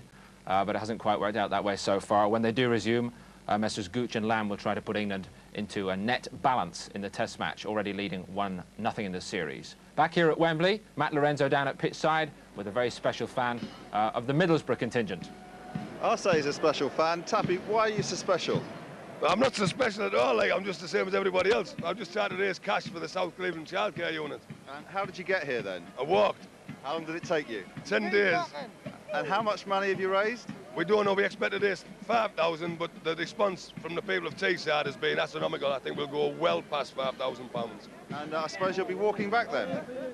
You suppose wrong. Believe you me, you suppose wrong. It's far too hard. But in a good cause, and you reckon that when you go back by train, car, whatever, you'll be going back with a cup? Sorry? You'll be going back with a cup this time?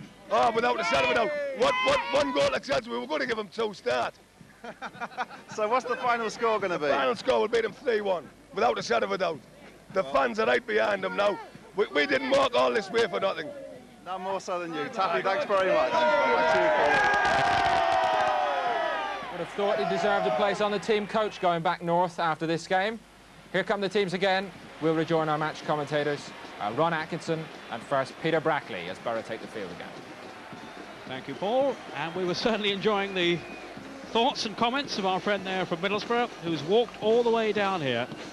And I reckon he'll walk back if they win the trophy. But he was certainly confident enough, and Middlesbrough have come out before Chelsea, so perhaps that's a good psychological boost for them. They've come out looking in good heart, and they certainly have plenty of encouragement to derive from the first half, when they had chances to have equalised and indeed to have scored before Chelsea did.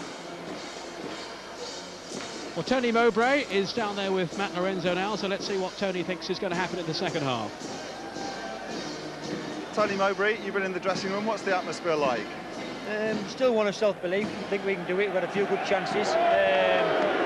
Hoping, as I said before, we just get half a chance and get the fans going, give them something to shout about, and we can go on to winning, hopefully. What did Colin Todd have to say? Just like I said, keep it going. Let's get the ball wide to Peter Davenport. Let's take the right full back on. Let's get people arriving in the box, and let's see what comes of it. There's been a lot of pressure on Colin over the last 3 weeks. It's a big job for him. His first cup tie is a Wembley final. How do you think he's coping? Not very well. I mean, we're all here just to enjoy it, really. Same with the boss. He's just come for a good day. Told the lads no pressure, really, just enjoying themselves. If we do the right things at the right times, we'll get a result, and hopefully that'll happen this half. What do you reckon we'll see this half? I'm looking for a Borough 2-1 win, actually. Good luck to you. Thank you very Tony. much. Cheers, man. Well, there we are. That's the confident review from Tony Mowbray. And we're now lining up then for the start of the second half. Chelsea leading through the goal scored by this man, Tony Dorigo. Middlesbrough to kick off in the second half. It's such a memorable day for these Middlesbrough players, many of whom were born and bred in the area. And they were talking this week of the excitement that their appearance in the final has created. Indeed, Stuart Ripley was saying when he went home after the win over Aston Villa, his grandfather was in tears at Wembley awaiting Middlesbrough. Stuart Ripley, well, they could do with a goal from him now, but that's a point, Ron, to pick up there. We were saying, well, you were saying Peter Davenport could be a key man now for them. Yes, he's got to do most of his best work in the top half of the pitch. I mean, he must be encouraged by just before half-time when he had 2 or 3 little runs at Hall and showed him a clean pair of heels and produced quality balls. Now, he's good enough to do that. He's got enough experience. It's about time he really set himself right. I owe Middlesbrough this. I owe myself this. You know, he's got great talent that hasn't always been fulfilled. He's got a big stage to perform on today. There's no better occasion for him to do so than here now. And Middlesbrough have a throw which Colin Cooper is about to take for them.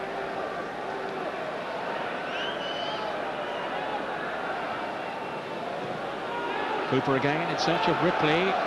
Montcow is with him. And well, I thought that came off Ripley, but no, it's a throw to Middlesbrough. Here's Ripley now. Montcow, as ever, is with him. Ripley trying to turn Montcow. He has McAllister there too for extra company, and it's a throw to Chelsea. Montcow, there's a lot of speculation that he could be in the Dutch team for the World Cup finals, and he certainly has done his prospects no harm with his displays in recent weeks.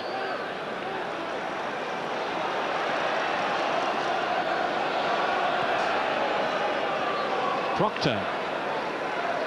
Here's Parkinson. Cut out by Nicholas, who's done a good steady job in midfield. Coleman.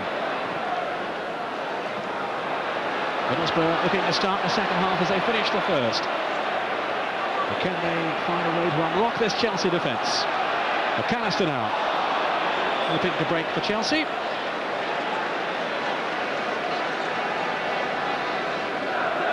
And it's a free kick to the First Division side.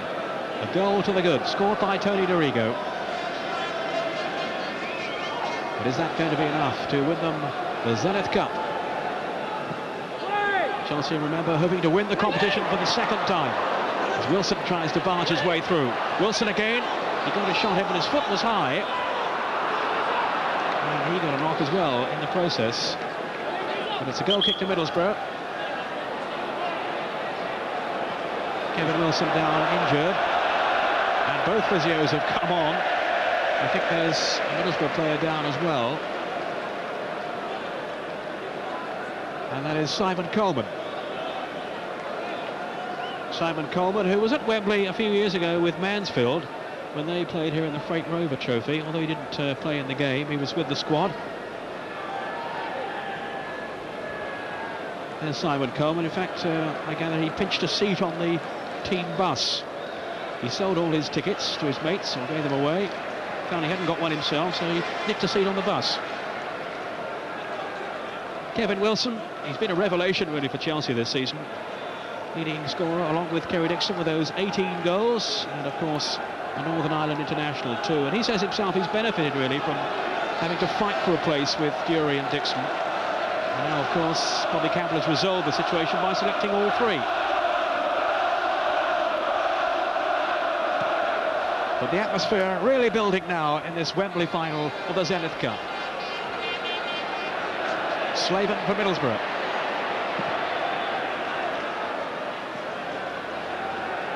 Safely through to Stephen Pears.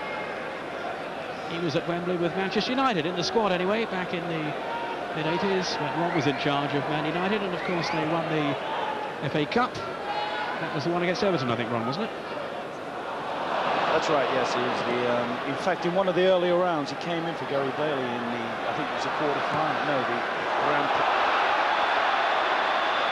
the round previous to the quarter-final against Coventry, and had an absolute storm. It saved the penalty, and I remember him making one fantastic save with the last kick of the match from Brian Kilcline. And he was outstanding too in the 2 matches against Aston Villa in the area final.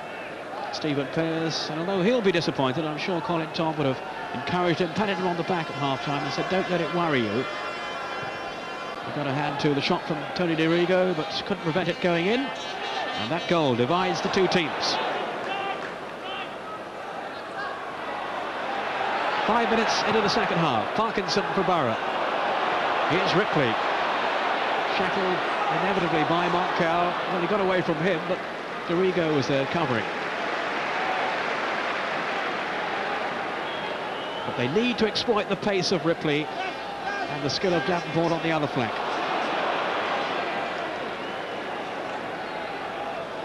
Yes, I just wondered before very long whether they may do something. Little McGee, who's become a little bit of a favourite of ours, hasn't he, in the 2 games against Aston Villa and all that. He's had a relatively quiet game. Now, whether that's because he's... Just pause here. Dixon to McAllister.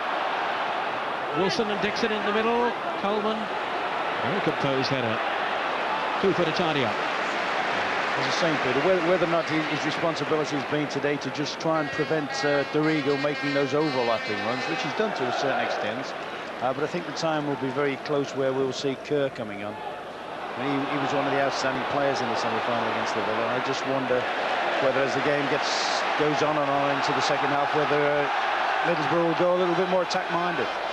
Yes, Kerr and Nicky Mohan, the 2 substitutes for Middlesbrough. Clive Wilson and David Lee on the bench for Chelsea. Ripley, there's no flag. McGee in towards Brennan. That was a good tackle by Olin Johnson initially. Markow now bringing it away. Beyond Wilson, here's Proctor. Proctor again, and there's the captain. But denied by Kerry Dixon. Mark Proctor in his 2nd spell with Middlesbrough, and he's been around the clubs, and he played at Wembley here in the Mercantile Credit for Sheffield Wednesday a few years back. And he missed out though on the League Cup final when he was with Sunderland. He was injured. Lauren McMenemy, how do you think the second half's going now? Well, I agree with Ron. I think that if in the next 5 or 10 minutes Middlesbrough don't make a breakthrough, they've possibly got to bring Paul Kerr on. And Chelsea are playing a patient game at the moment. But I'm a bit disappointed from a Middlesbrough point of view. They haven't controlled the midfield enough through the 2 marks, Mark Proctor and Mark Brennan. And I think that if they could get more control, they could possibly get Davenport in and Ripley, as we said at half-time. Thanks, Laurie. Kernahan pursued by Gordon Dury, and has Pears kept that in? Just about. He's got the benefit of the doubt anyway. But it's a throw to Chelsea. Hoping now to find the cushion of a second goal. DeRigo, scorer of the first one.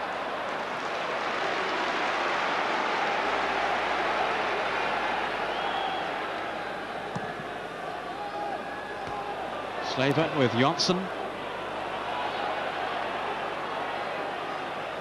Kevin Wilson. Nicholas going in. Such a competitive midfield in there now. Brennan and Proctor scrapping with Buxton and Nicholas. Kernahan for Borough. And as far as Montcow, he was a little loose with his pass.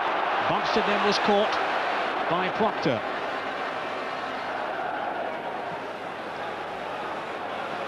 Chelsea taking the free kick quickly. Hall.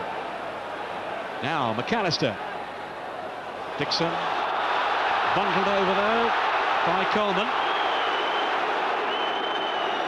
Yeah, although he hasn't been the Kerry Dixon we know in terms of scoring and so forth, his power and his strength has always been a threat, has always caused the Middlesbrough defenders problems. And there are problems then for Middlesbrough here. Nicholas with the free kick.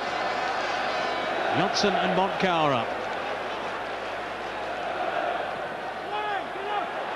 And Dixon didn't reach it. It was Coleman who headed clear. Dury. That was a firm tackle then by Proctor, in full view of the referee, who saw nothing wrong. Slaven. Proctor now. Can he lift Borough in this second half? Ripley. Finding Proctor a little fortuitously. And that's a good ball. Davenport. Now, he's in the clear here. He's got Cooper outside him. Put it through for McGee. Davenport onto the return pass. And that will be a throw to Chelsea. It's a pretty lively start to the second half. And Davenport has some chance then to run at defenders. On from McAllister. Cooper's had it. Here's Slaven. Tremendous support here for Middlesbrough. And also for Chelsea too. That's the Borough fans who are really raising their voices now. Parkinson to Ripley. Proctor.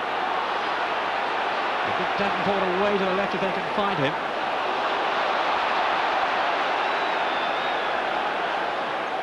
Cooper's pass, Ripley.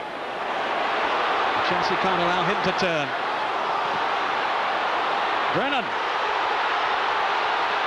Slaven taking over. Still Slaven. Trying to drive it through unsuccessfully. And Chelsea at last clear. And there's always the problem then, the threat of the counter-attack for Chelsea with these dangerous players up front. But Colin Todd has pepped his team up. And they're very much in contention for this Zenith final. A goal down, but now attacking Chelsea. Here's Davenport. Good defending by Hall.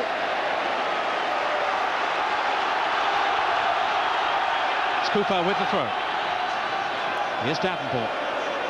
Cooper again. Now Brennan. Buxton has won it back though for Chelsea from the rather sloppy pass. Dixon. Middlesbrough back in possession again. Brennan. And he's hit the pass too long. It's quite apparent now every time Peter Davenport gets possession how quickly Kevin McAllister backtracks on the right-hand side of the Chelsea side to try and give Gareth Hall support. Obviously, whilst Colin Todd's been saying that to give the ball to Davenport, Bobby Campbell's also made his lads aware of the fact of the threat.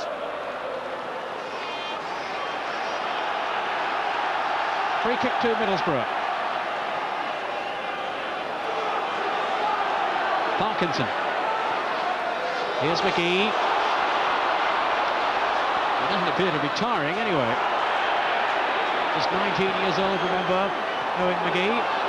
But here's Dury for Chelsea. Now Kerry Dixon. 80,000 people totally immersed in this cup final, which is really bubbling now in the second half. These fans from Chelsea seeing their team ahead at the moment, but certainly that lead looks a precarious one. Arrigo and Dury organising the free kick. A look for Montcalm in there. Johnson this time has stayed back. But Dixon's in there, McAllister and Wilson. Arrigo taking the kick. Here's Nicholas. Now McAllister. Good turn by him.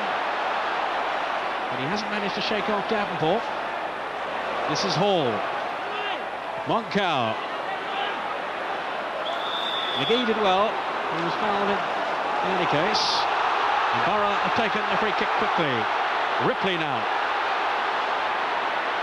Looking to accelerate past Johnson.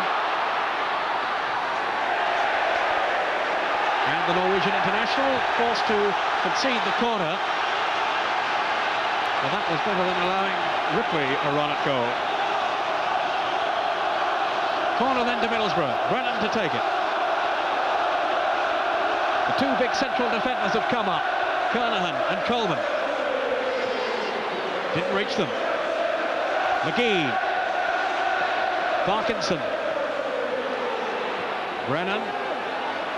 Moncal missed his header for once. Slavin back across the goal. Oh, and Davenport with a dreadful miss kick. And he'll be so annoyed with himself there. In fairness, Ron, the ball really flew across the area, but all the same. Yes, to be fair, he wouldn't have got a sighting on it till at the last minute because Bernie Slavin whipped it in so rapid. In fact, I thought Bernie Slavin had almost made himself something out of nothing there.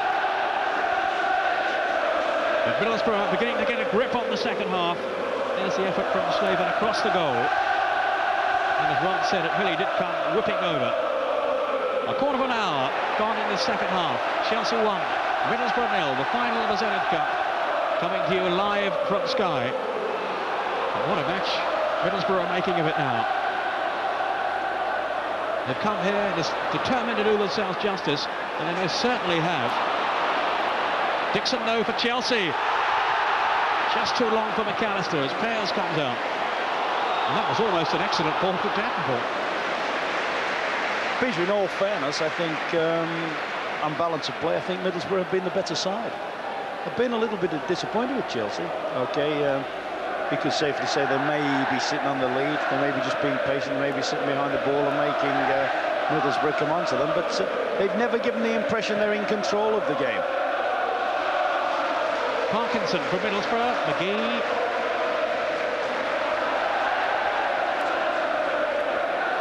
McGee again. And that's an excellent ball through to Proctor.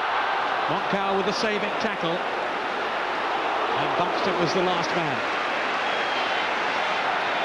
Bessett now with a cap on to shield his eyes from the bright sunlight. And the crowd basking not only in the sunshine, but also in the excitement of this cup final, which is really warming up now. Great atmosphere. And it's a free kick to Middlesbrough. Persevering here in hope of an equaliser. Paul McGee has no chance of reaching that one. Certainly in terms of atmosphere as well, the second half, they've managed to lift the crowd. The lad at half-time was saying, the lad that walked all the way down, he was saying the fans would get right behind them. And in all fairness to the fans, that's what they've started to do now. We've started at last to have what I would call a cup final atmosphere in the place. Parkinson.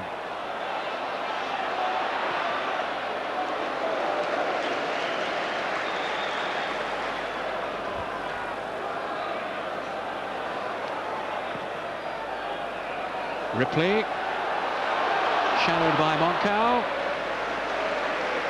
who's had another very strong game at the back. Just one or two moments when he and Johnson have been at full stretch. And a very, very confident defender, Kenneth Moncal. Arrigo, scorer of the only goal. Caught then by Proctor. Free kick to Chelsea. Tony Arrigo in the England squad for the match against Brazil in the week. And Chelsea indeed have no less than 8 players in their squad on international duty in midweek. And here's one of them taking the free kick. Peter Nicholas of Chelsea and Wales. Up towards Dixon. Driven through by Bumstead. And Stephen Pears already committed to the save, which in the end was rather more comfortable perhaps than he anticipated.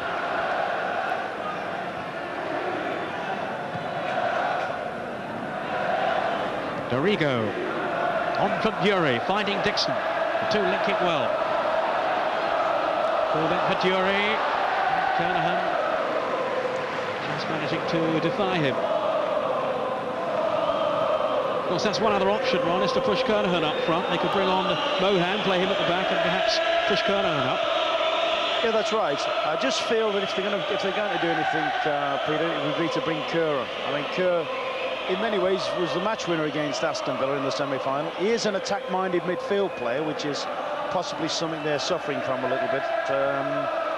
Mark Proctor, Mark Brennan, very much the same type of player. Both like to play from behind the ball, whereas Kerr was once a striker. He wouldn't be afraid to go beyond the ball and get strikes in. But here's Dixon for Chelsea. Support arriving too. McAllister's got bursting through the middle. Still Dixon. Beaten though by Cooper. Now Hall. I think Dixon got a knock in the face then as he lost out to Cooper. Indeed, Dixon holding his head, so there's a problem here for Chelsea. Moncau always looks so comfortable in possession. Very fluent player, but Kerry Dixon looking a little worried at the moment. Got a bash in the face. And there are the two subs, Paul Kerr and Nicky Mohan. 25 minutes to go, so perhaps Colin Todd is contemplating the change as he made that excellent save then. Perhaps he's coming on as goalkeeper. And there's Dixon. Let's hope it's not too serious for him. Chelsea still leading, but it's a slender lead. A goal from Tony Dorigo in the first half. A smile from Ward suggests he's okay. Kerry Dixon, who's had a tremendous career for Chelsea. He's second behind Bobby Tambling in their all-time goal-scoring list. Tambling, I think, 202, so he's well on the way to passing that. Ripley. Davenport with Hall. And Hall in the end forced to give away the corner.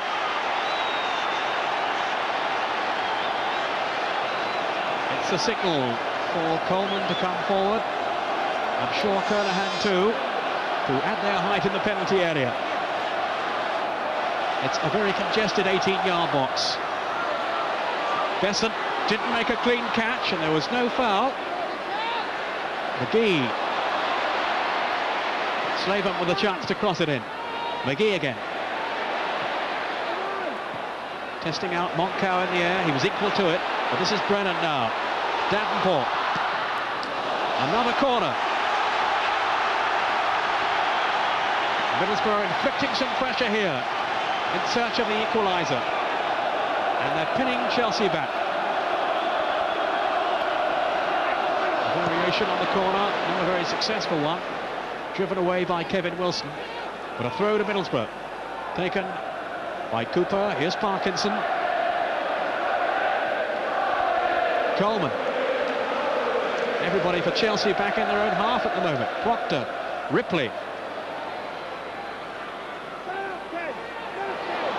Good interchange of passes. Now Brennan. This is Slavin.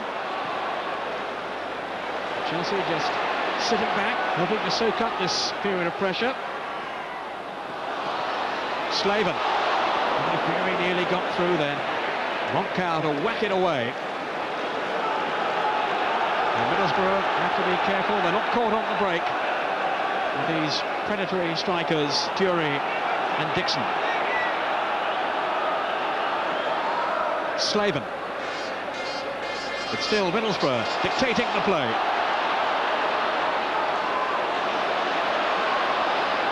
Davenport in towards McGee, who just managed to nudge it on. Parkinson now. Long way out. Well, he scored from long range against Everton in the FA Cup earlier in the season, but not this time. I reckon Bobby Campbell must be a bit of a worried man at the moment. I should think he possibly is. I mean, you've got to admire Middlesbrough. They're just keeping their patience. They're playing the ball around to feet, moving the ball, and it wouldn't be a surprise to see them equalise. On the other hand, Chelsea are committed to saying, all right, we've two good front players. We'll all sit behind the ball and we'll hope that Dixon or Dury or Kevin Wilson can conjure something out of nothing for us. Good, powerful header forward by Kernahan. The same applied, though, for Moncau. Here's Johnson.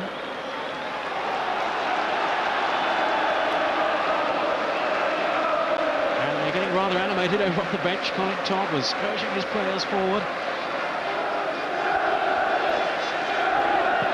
Totally wrapped up in the occasion, Colin Todd. Alongside him, David Nish, another old Derby and England favourite.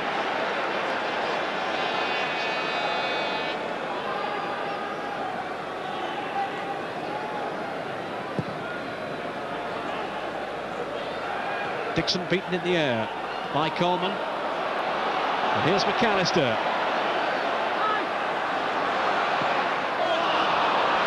Dreadful cross from Harry Dixon, of all people. His wish for a Wembley goal, deserting him at the moment. But Chelsea still leading from the first half strike by Tony Dorigo.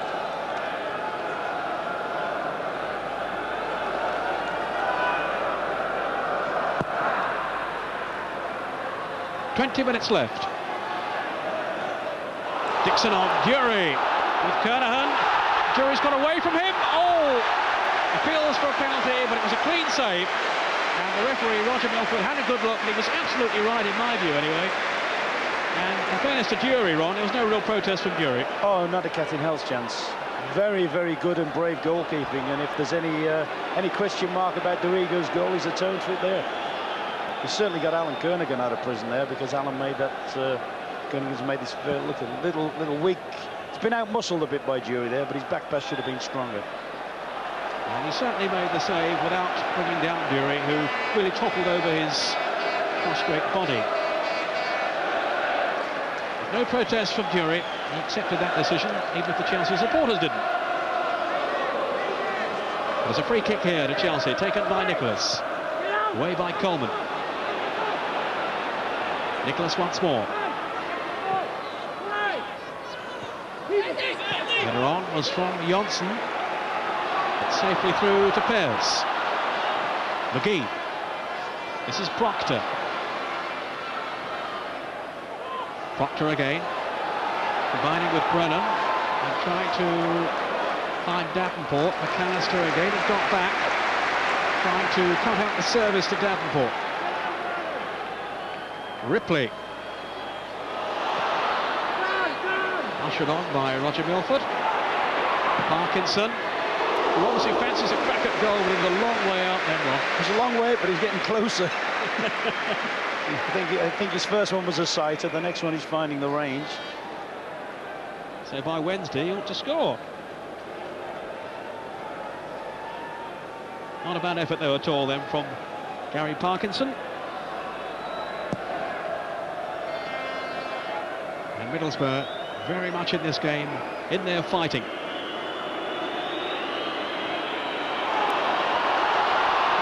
Johnson just in before Brennan. And the decision in favour of Chelsea. The foul on Johnson. Big smile from the Norwegian defender. His first taste of Wembley. He was with Bayern Munich, of course, before moving to Chelsea, and he settled in extremely well. Now playing alongside Kenneth Montcalm. Dixon on.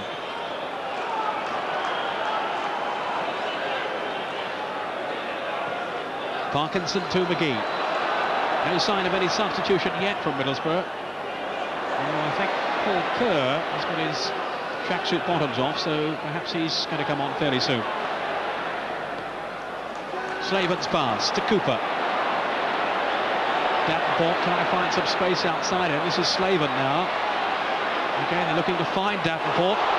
Skipping past McAllister. Still Davenport. And that is the route to goal if Middlesbrough can get Davenport away down that flank. That's the way to unhinge the Chelsea defence on. Yeah, very much so. I mean, even though he's confronted by the two players then, he's got the bit between his teeth. He knows if he gets good possession, he's got the beating of the full-back. And as I say, that's important for a lad like Davenport. So, you know, he thrives on confidence. So, Colin Todd, what's going through his mind now, I wonder? He's got plenty to say for himself, and why not? Because Middlesbrough are taking the game to Chelsea, and they're certainly probing very hard in the hope of snatching an equaliser.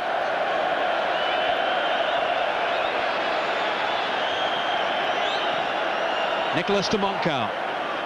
Dorigo. Parkinson's header only finding Nicholas. McGee. Davenport was quickly closed down then.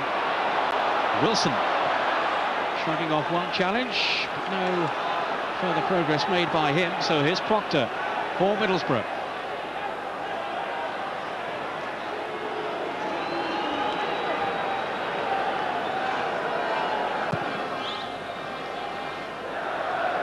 Dorigo's first half goal beginning to look very significant.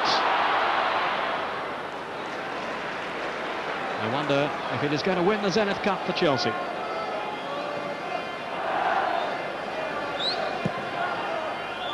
Defenders coming out quickly for Middlesbrough, and they've called a couple of players offside, Yuri and Dixon.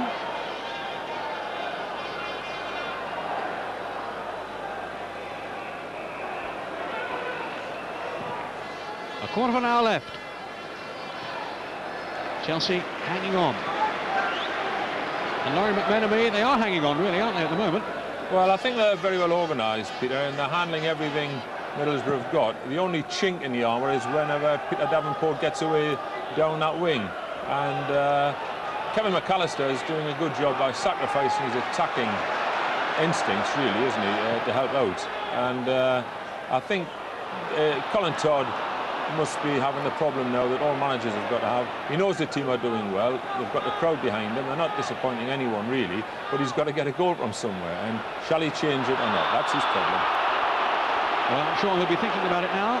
Down on the bench, Colin Todd. In the meantime, it's a throw to Middlesbrough. A consultation there between two Old England favourites, David Nish and Colin Todd. Brennan's pass, trying to send Ripley on his way. Proctor. Now for Parkinson. Again, Middlesbrough spreading the play. McGee here. Disappointing ball in, though. Easily taken by Dave Besant. And McGee perhaps will be the man to come off if Middlesbrough make this change. But not for the moment, Ron, anyway.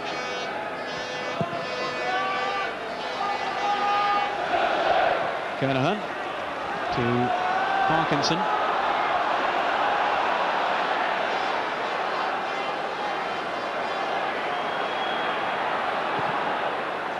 Davenport in some space here. Slaven has gone outside him, and the flag's up for offside. Much to the dismay of the Middlesbrough players and their supporters. But the flag was instinctively raised. Yes, a little bit of an unnecessary run by Bernie Slaven there. We all like to see movement off the ball, but I would be a bit inclined every time Davenport's got the ball is to say leave him. Just leave him with the ball, leave him against the number 2. And for the likes of Bernie Slaven and Ripley, just take up box positions for when Davenport produces a cross or a pass into the box. That's one thing they have been light on, is getting enough bodies into the penalty box. Chelsea edging their way towards winning the Zenith Cup. But it's certainly far from over yet. Cooper taking the throw then for Middlesbrough. We've had a lot of possession, especially in the second half, but still haven't found a way to go. Nicholas on from Hall. Dixon's header on, no support with him. And Middlesbrough can start all over again. McGee. Caught in by Wilson. Illegally, so free kick to Barrett. Kernahan now. Ripley, they repeat it for offside, and it's given. Dave Shatwell and John Hilditch, the two linesmen today.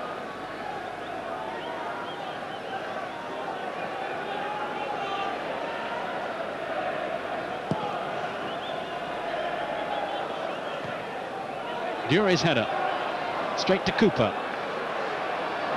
Here's Bumstead, finding McAllister.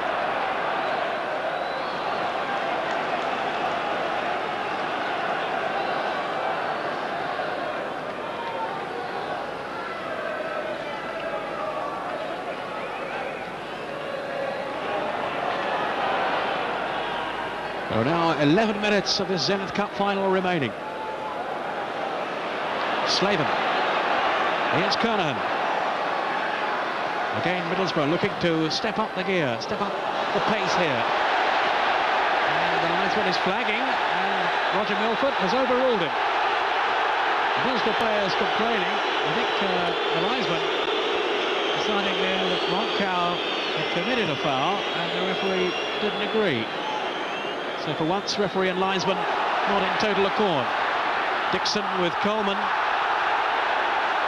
And how well he's played at the back, Simon Coleman. A player of enormous potential, signed to replace Gary Pallister now at Old Trafford.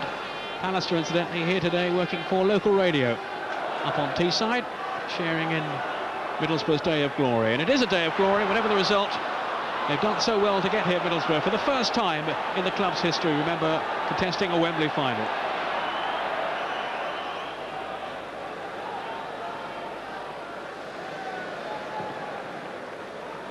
Ten minutes to go.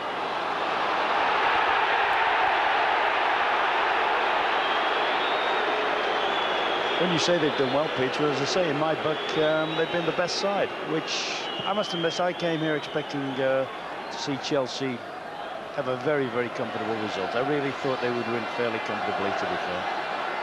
But as I say in my book, I made Middlesbrough the better side. Comfortable, it certainly hasn't been for Chelsea, but they are still...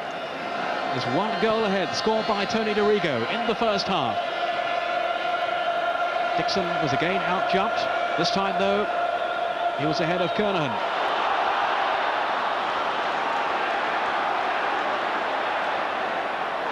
Dixon from Parkinson's mistake. And Pears clinging on.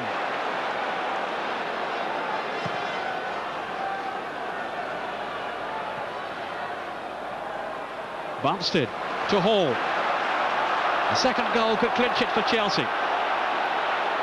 McAllister. Jury's in the middle. Dixon's arriving too, and Wilson. McAllister's cross, away by Kernahan. Here's Wilson. Now Dorigo.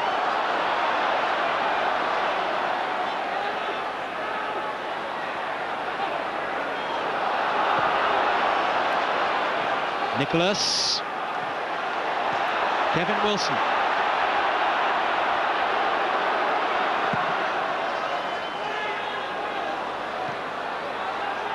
Parkinson. Well, Ron Atkinson, you have the honour today of selecting the man of the match. You can't have the bugler because we haven't seen him, so we'll ask you who you think you might be considering at this stage. Well, I think the lad that's just played that back pass again to the keeper, Parkinson's, must be in the runners. He's been nice and calm here. He's on the ball now.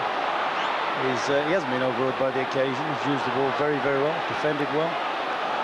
Davenport's been arguably the most inventive player on the field. And they could do with some of his imagination now, could Middlesbrough. Here's Slaven. One sniff of a chance early on for Slaven, and he was denied by Peter Nicholas's challenge. Proctor finding McGee. Now then for Ripley. But still Middlesbrough very much on the attack. Brennan.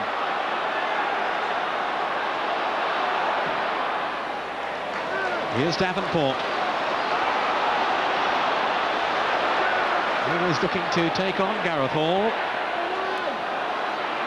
McGee down. Brennan. Had the feeling that was going to be a repeat of the Villa situation.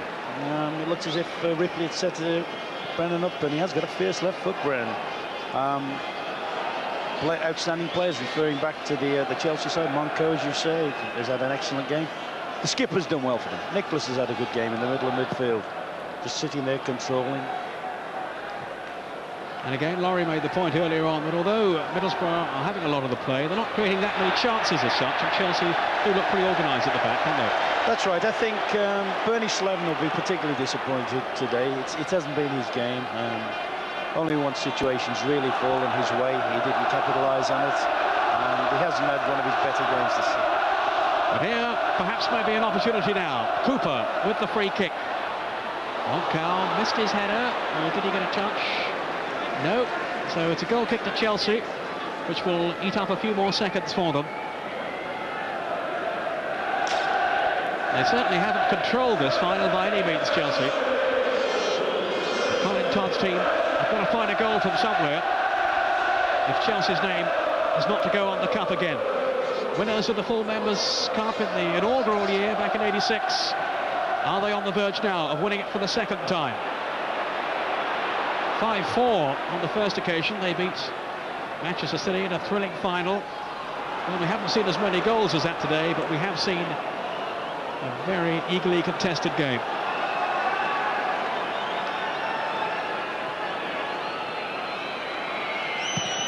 And Middlesbrough still hoping.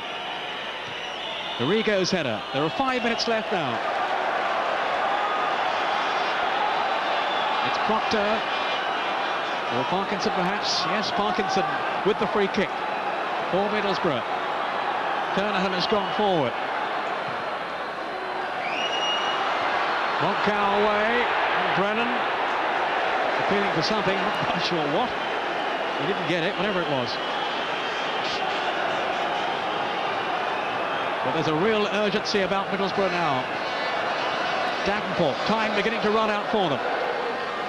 Good play by Proctor. It's a corner.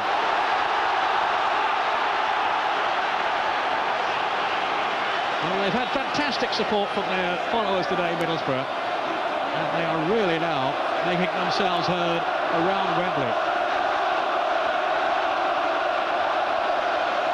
Here's the corner. Dixon concedes another one.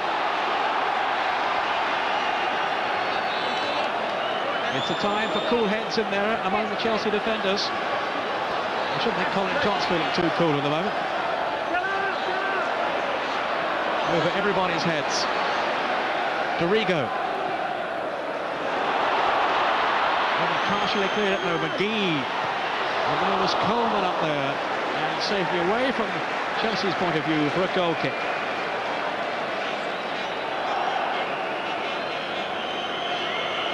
Simon Coleman making his presence felt in the penalty area, but unable to direct his header onto the target, and that really has been the story in the second half. A lot of possession from Middlesbrough, but they haven't extended Chelsea where it's mattered most.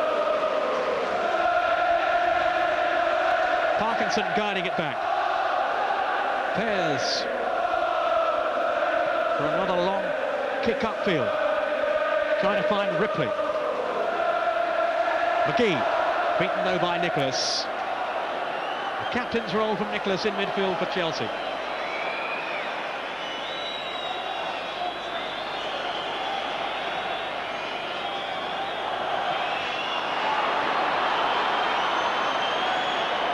Johnson.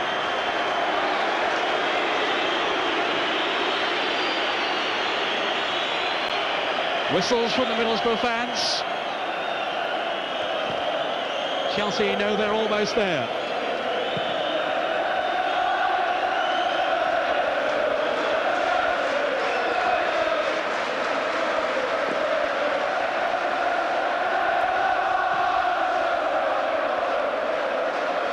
D'Arrigo. On then from Nicholas. Kernahan was giving it away. Here's Dixon. Wilson had made the run. Dixon didn't find him. There are now just 2 minutes left in this final of the Zenith Cup. Bobby Campbell's team with one hand on the trophy. Coleman forward. Proctor now. Here's McGee. And towards Ripley. And here's Davenport, but no, Hall in there first. Chelsea, as the sun shines really strongly now around Wembley, can come away. Not too far though. Here's Proctor. Ripley chasing. Johnson.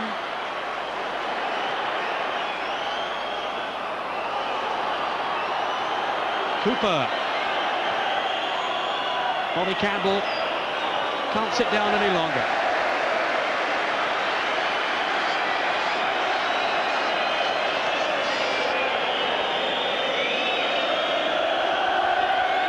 Kevin Wilson.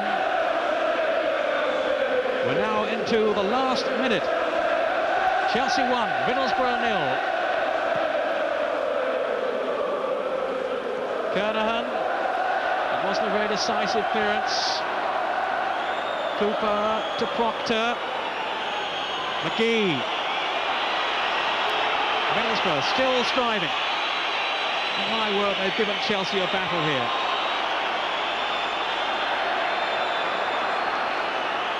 Dorigo straight to Kernahan. Now Slaven. Brennan.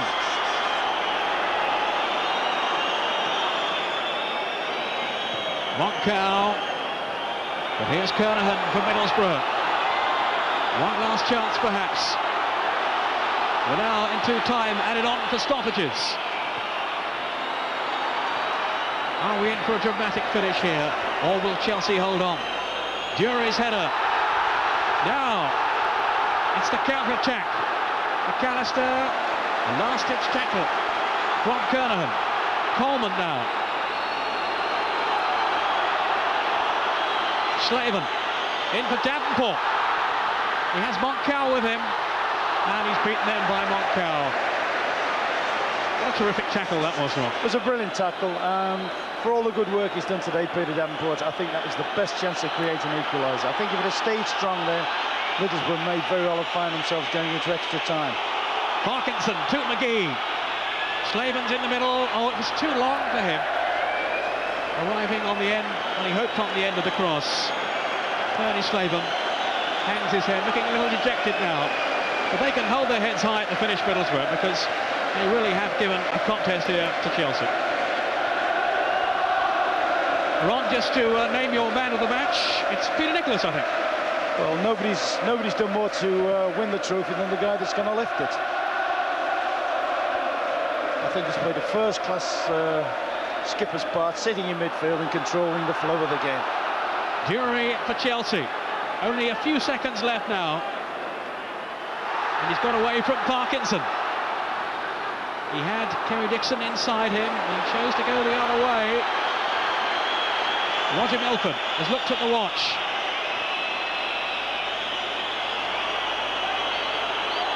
Gareth Hall.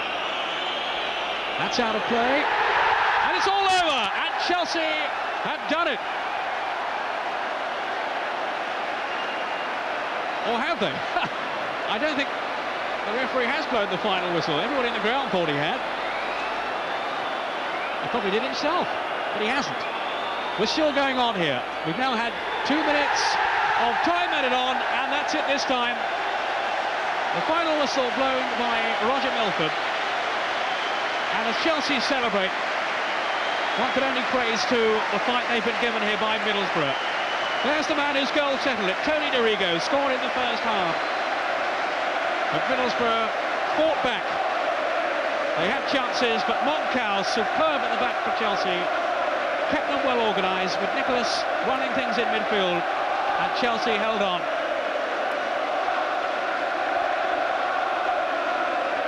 But it has been a day for Middlesbrough to cherish, whatever the outcome. That was always going to be the case. Their first appearance in a Wembley final. And while Chelsea have won the cup, Middlesbrough have every reason to remember this day with a great deal of pride. They're all looking a bit sad now, in contrast to the elation of the Chelsea players. There's young Owen McGee, just 19, playing in a Wembley final, being consoled there by players all around him. A lot of sporting handshakes from the crowd, from the players, and it's been that kind of day, really. Gordon Jury there with Bobby Campbell. Bobby Campbell, his first experience of a Wembley final as a coach or as a player, and his team have won the Zenith Cup for him. But just look at the reaction here of the Middlesbrough supporters. You wouldn't think they'd lost.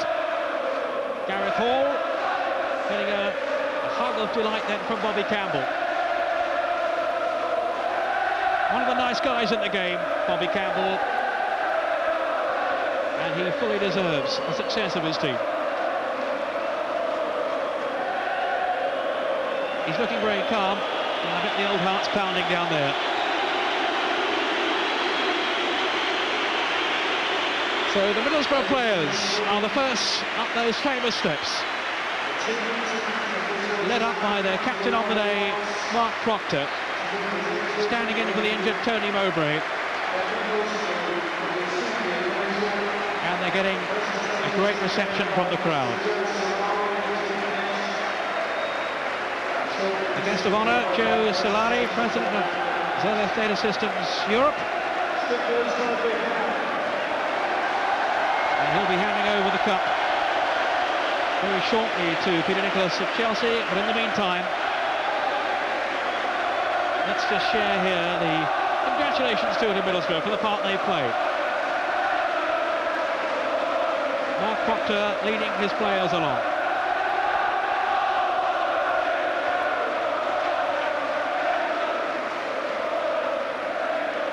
Bobby Campbell, I would imagine, looking up to see if he can see his old mum up in the crowd there somewhere. 86 years old. Where is she, he's saying? So said she'd come. So down the steps come the Middlesbrough players as Chelsea prepare to receive the Zenith Cup.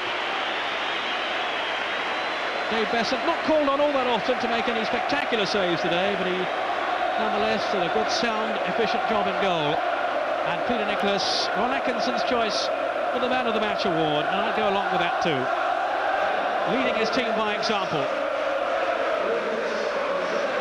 Behind him, Dave Bessant, then Kevin McAllister.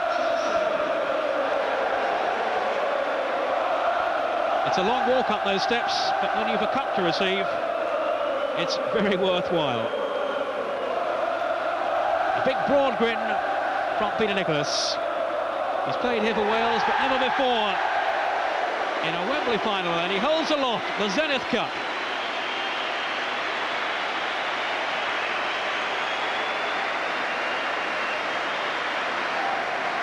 Peter Nicholas, the captain of Chelsea.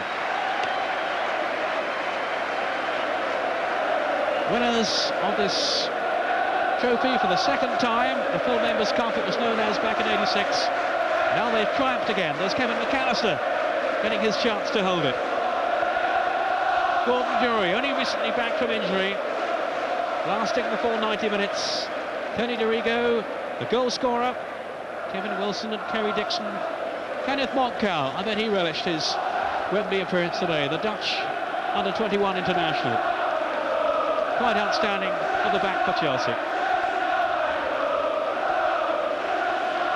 Handshakes all round. As Peter Nicholas leads the Chelsea players down the steps, and Middlesbrough are going to set off too on a lap of honour themselves, and they are getting a tremendous reception too from the Chelsea fans, and that's great to see. What a sporting gesture then from the Chelsea fans back behind the goal, as Middlesbrough now receive the acclaim of their own supporters. Peter Nicholas will be leading his players around, receiving the Man of the Match award too. Well done, Peter Nicholas. Grand old Cap Vader down the years. For Arsenal, of course, Aberdeen, his last club. Luton he played for. And Crystal Palace too, one of the teams that Chelsea beat en route to the final. And for one young fan, I'm not sure who he supports, but he didn't look too pleased with your choice of Man of the Match award, so perhaps you didn't agree with that, Ron. Perhaps he's a Middlesbrough supporter.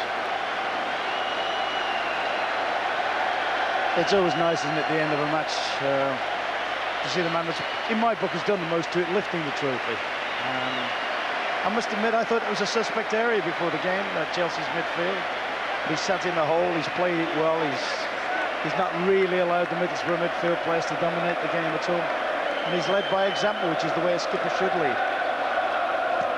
And here, posing then for the photographers, the Chelsea players. Those are the pictures you'll see in your newspapers tomorrow morning. Kenneth Montcal has a wig on, a blonde wig, which I'm sure isn't his. Nicholas is wearing it now.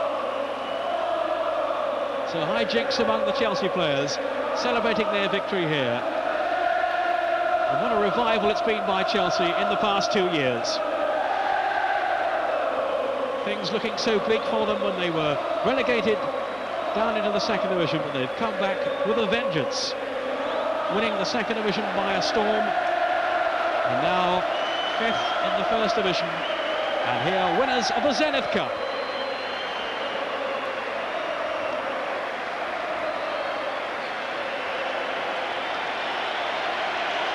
So the Chelsea fans now greeting their players. And although perhaps Chelsea didn't win it quite in the style they'd hoped to, nonetheless, they have won the Zenith Cup with a performance that was enough to deny the challenge of Middlesbrough. Gareth Hall milking the occasion, Kevin McAllister.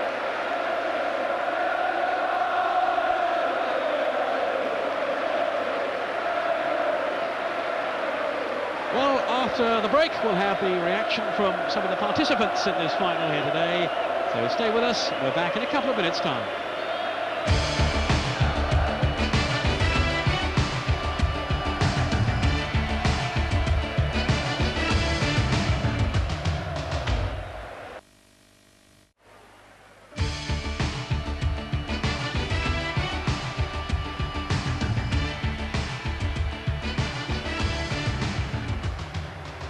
Welcome back to Wembley. As you see, whether it's an FA Cup final or a Zenith Cup final, there's nothing like winning it, and the lap of honour becomes a special moment in the career of any professional footballer. Laurie McMenemy up alongside me here. Laurie, your overall reactions, Chelsea deserving or not? Well done Chelsea, and well done Bobby Campbell. Slightly lucky on the day, but they showed their experience the longer the game went. They didn't panic, they soaked up a lot of pressure, and there were very few chances really. There was a couple of long shots from Parkinson, the full-back, and apart from that, a lot rested on Peter Davenport. Will Borough be disappointed not to have capitalised on the amount of possession that they had? Well, you're always disappointed if you get this far and lose, but I think the one overriding thing is that they didn't let the supporters down. There's been many an occasion, especially from the North East, strangely enough, when the teams have got here, brought tremendous support, and they've gone home all disappointed. Yeah, but the Borough fans have never stopped applauding since the end of the game, and they're really saying, look, thanks lads for giving us a great day out. You didn't let us down. We retained a lot of pride, and I've worked out the average age. It's only 24, you know, of this team, and let's hope that unlike some teams, they don't go into depression after being at Wembley, because they've got a lot to do in the league, and if they play like they did today, they should get halfway up the league. And a good reward for good managing early days by Bruce Rioch, where the young kids have come through. Very much a local flavour to that team, and some good young players have come of age, really, McGee in particular.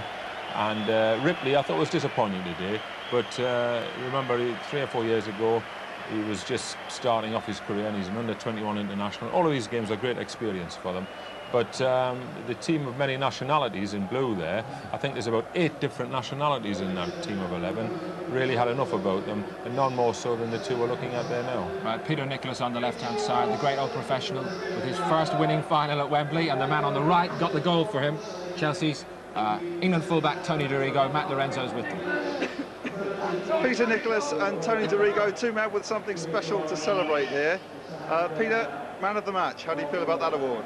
Very pleased, but overall I think all the lads played well, but we're very pleased to win the cup. Tony Dorigo, a great goal. How did it feel when that one went in? Oh, it was fantastic. I mean, I've dreamt of something like this ever since I was in Australia, and to come over and actually score the winner at Wembley is fantastic. Is that something you've been working on? I take a lot of the free kicks, and I score 1 or 2, but this one was one of the better ones. You normally it's the wall, don't you? Yeah, that's the one. The shins. Over the years, this competition's got a lot of criticism for not being anywhere near as big as the other 2 Wembley finals. Is that how you feel about it? Oh, not at all. You could tell by the 2 sets of fans here today. It was fantastic, great atmosphere. Pity it wasn't a bit more entertaining game and actually on the pitch, but at the end of the day, it's about winning the cup, and we did it. What about a word for Middlesbrough? Did they play as well as you expected them to? I think they played a lot better. They seem to be putting their best performances in for the cup, and we found it difficult in the second half, but we battled on well, and they played well, but we beat them. What does this result mean to Chelsea? Presumably it puts the icing on what might not have been a very good season. Yes, we we had a bad December. I don't think we won a game in December, but as I say, we've kind of at the end of the season now, towards the end, and we won the this ZDS Cup. We're very pleased, and it's the cream, it's on the cake for the season for us. What effect do you think this win will have on the rest of your season, Tony? That's difficult to say because we are in a position where we can't go down or can't really challenge for anything. But hopefully I think this will lift us for the last few, and the fans will be great to us, and we'll try and put on some performances for them. What do you think it means to the fans a win at Wembley? I think it's fantastic. I think you could tell by the turnout today, and as I say, players are very pleased for themselves and for the fans, of course. The odd glass of champagne this evening? We'll have one or two, I think. Just one or two, eh? Yeah, well, yeah, maybe, go on then. Maybe 3 or 4. All right, Enjoy them. Cheers. Cheers. Imagine that, professional footballers having a drink after winning at Wembley, can you? I'll tell you what, the manager won't, because he doesn't touch alcohol. Robert Campbell, now there's a surprise for you. Good for Bobby to get his name at Wembley the first Bobby time. Campbell has been around the game a long time, popular, always rated as a good coach. He's now earned these spurs as a good manager by getting promotion last year, keeping his chairman quiet and in his place, bringing a lot of respectability back to the club, and now joining the elite band of Wembley winners. Very popular man, Bobby, and a good family man, and we're all delighted for him. It's no part of the day, Laurie, to do anybody down whatsoever, but there was a suggestion that Colin Todd, the other manager, could have maybe changed the tactics of the game a little earlier. I think Colin was sitting there thinking as a coach. He can't think as a manager yet because he's only got I don't know what his title is, but he only took over in charge about 2 weeks ago, and that is the difference. But the manager has to make decisions, and I think that both Ron and I were hinting that Middlesbrough had done everything they could and it wasn't making any difference. And so what do? You've got to draw on your substitutes, especially when you've got a lad who, in this particular competition, has proved that he's good enough this season. I didn't think they got enough from the right-hand side of the team. Stuart Ripley, to me, is always more effective when he plays wide on the right and comes in, when he can get against one defender, 1 against 1. Down the middle, they were very well marshalled with Peter Nicholas and the 2 foreign players who are excellent buys for Chelsea. And I think if he'd gone out wide, he might have got more room. But because he didn't do that, well, then I think young McGee, who had an excellent game, he's had a great season, wouldn't have been missed if he'd been taken off, because he was no more than workmanlike, really. But I think if Kerr had come on, he might have given us, given Middlesbrough in particular, that much more going forward, and who knows what might have happened if they'd been able to stretch Chelsea a little bit more. In defence of Colin Todd, he's already without first-choice players who are either cup-tied or injured, so he's gone into this game, a little stretch for men. They've had I think this reflects in the league position. They've had a disastrous season with injuries. They've had about 10 major operations to players, not just little strains, and they've had breaks. They've got Putney out, they've got their inspirational captain out. I think they've done exceptionally well to get this far, but they've got to pick it up in the league when they get home. They did actually get one really good chance near the end of the game, didn't they, as they piled on. I remember Ron saying that Peter Davenport was becoming more and more dangerous, and here was a chance where they actually got him right in a killing position, and he wasn't strong enough there. His previous opportunities, he'd been wider than that, more towards the corner flag, where if he beat his man, he then had to provide for someone else. But on that occasion, if he'd been stronger there into the 6-yard box, if he checked and come back, he was in with a chance of having a shot. And I think that was near the end, and that chance has vanished. Too much was put on his shoulders, to be fair, but he's a senior player, he's a national player, and unfortunately for him, he stumbled a little bit. He wasn't strong enough there. Very quickly on Ken Munker, who made that interception there, a Dutch World Cup player in the making. I can understand Ron saying that Peter Nicholas, it was hard to pick out an outstanding man, and so he picked the captain. But for me, Munker was outstanding today. Didn't do his chances any harm. I think there's a few Dutch selectors here, and he's only 24. And what a buy for £100,000. He'll be a squad player, but there are a few good players in Holland, and we'll probably see that in the early days of the World Cup. OK, Laurie, it's been a pleasure to have you as my guest up here in the studio, and to everybody who watched at home, thanks very much indeed for being with us. A lot of disappointed Middlesbrough fans are wending their way north now, but they've made a fantastic contribution to a thoroughly sporting day here on Sky. Who knows, maybe they'll be back again, maybe they can survive in Division 2. Lots of cricket coming up, and also the Brazilian Formula 1 Grand Prix on Sky. From Wembley, goodbye, and we'll see you soon with the Leyland DAF Cup final.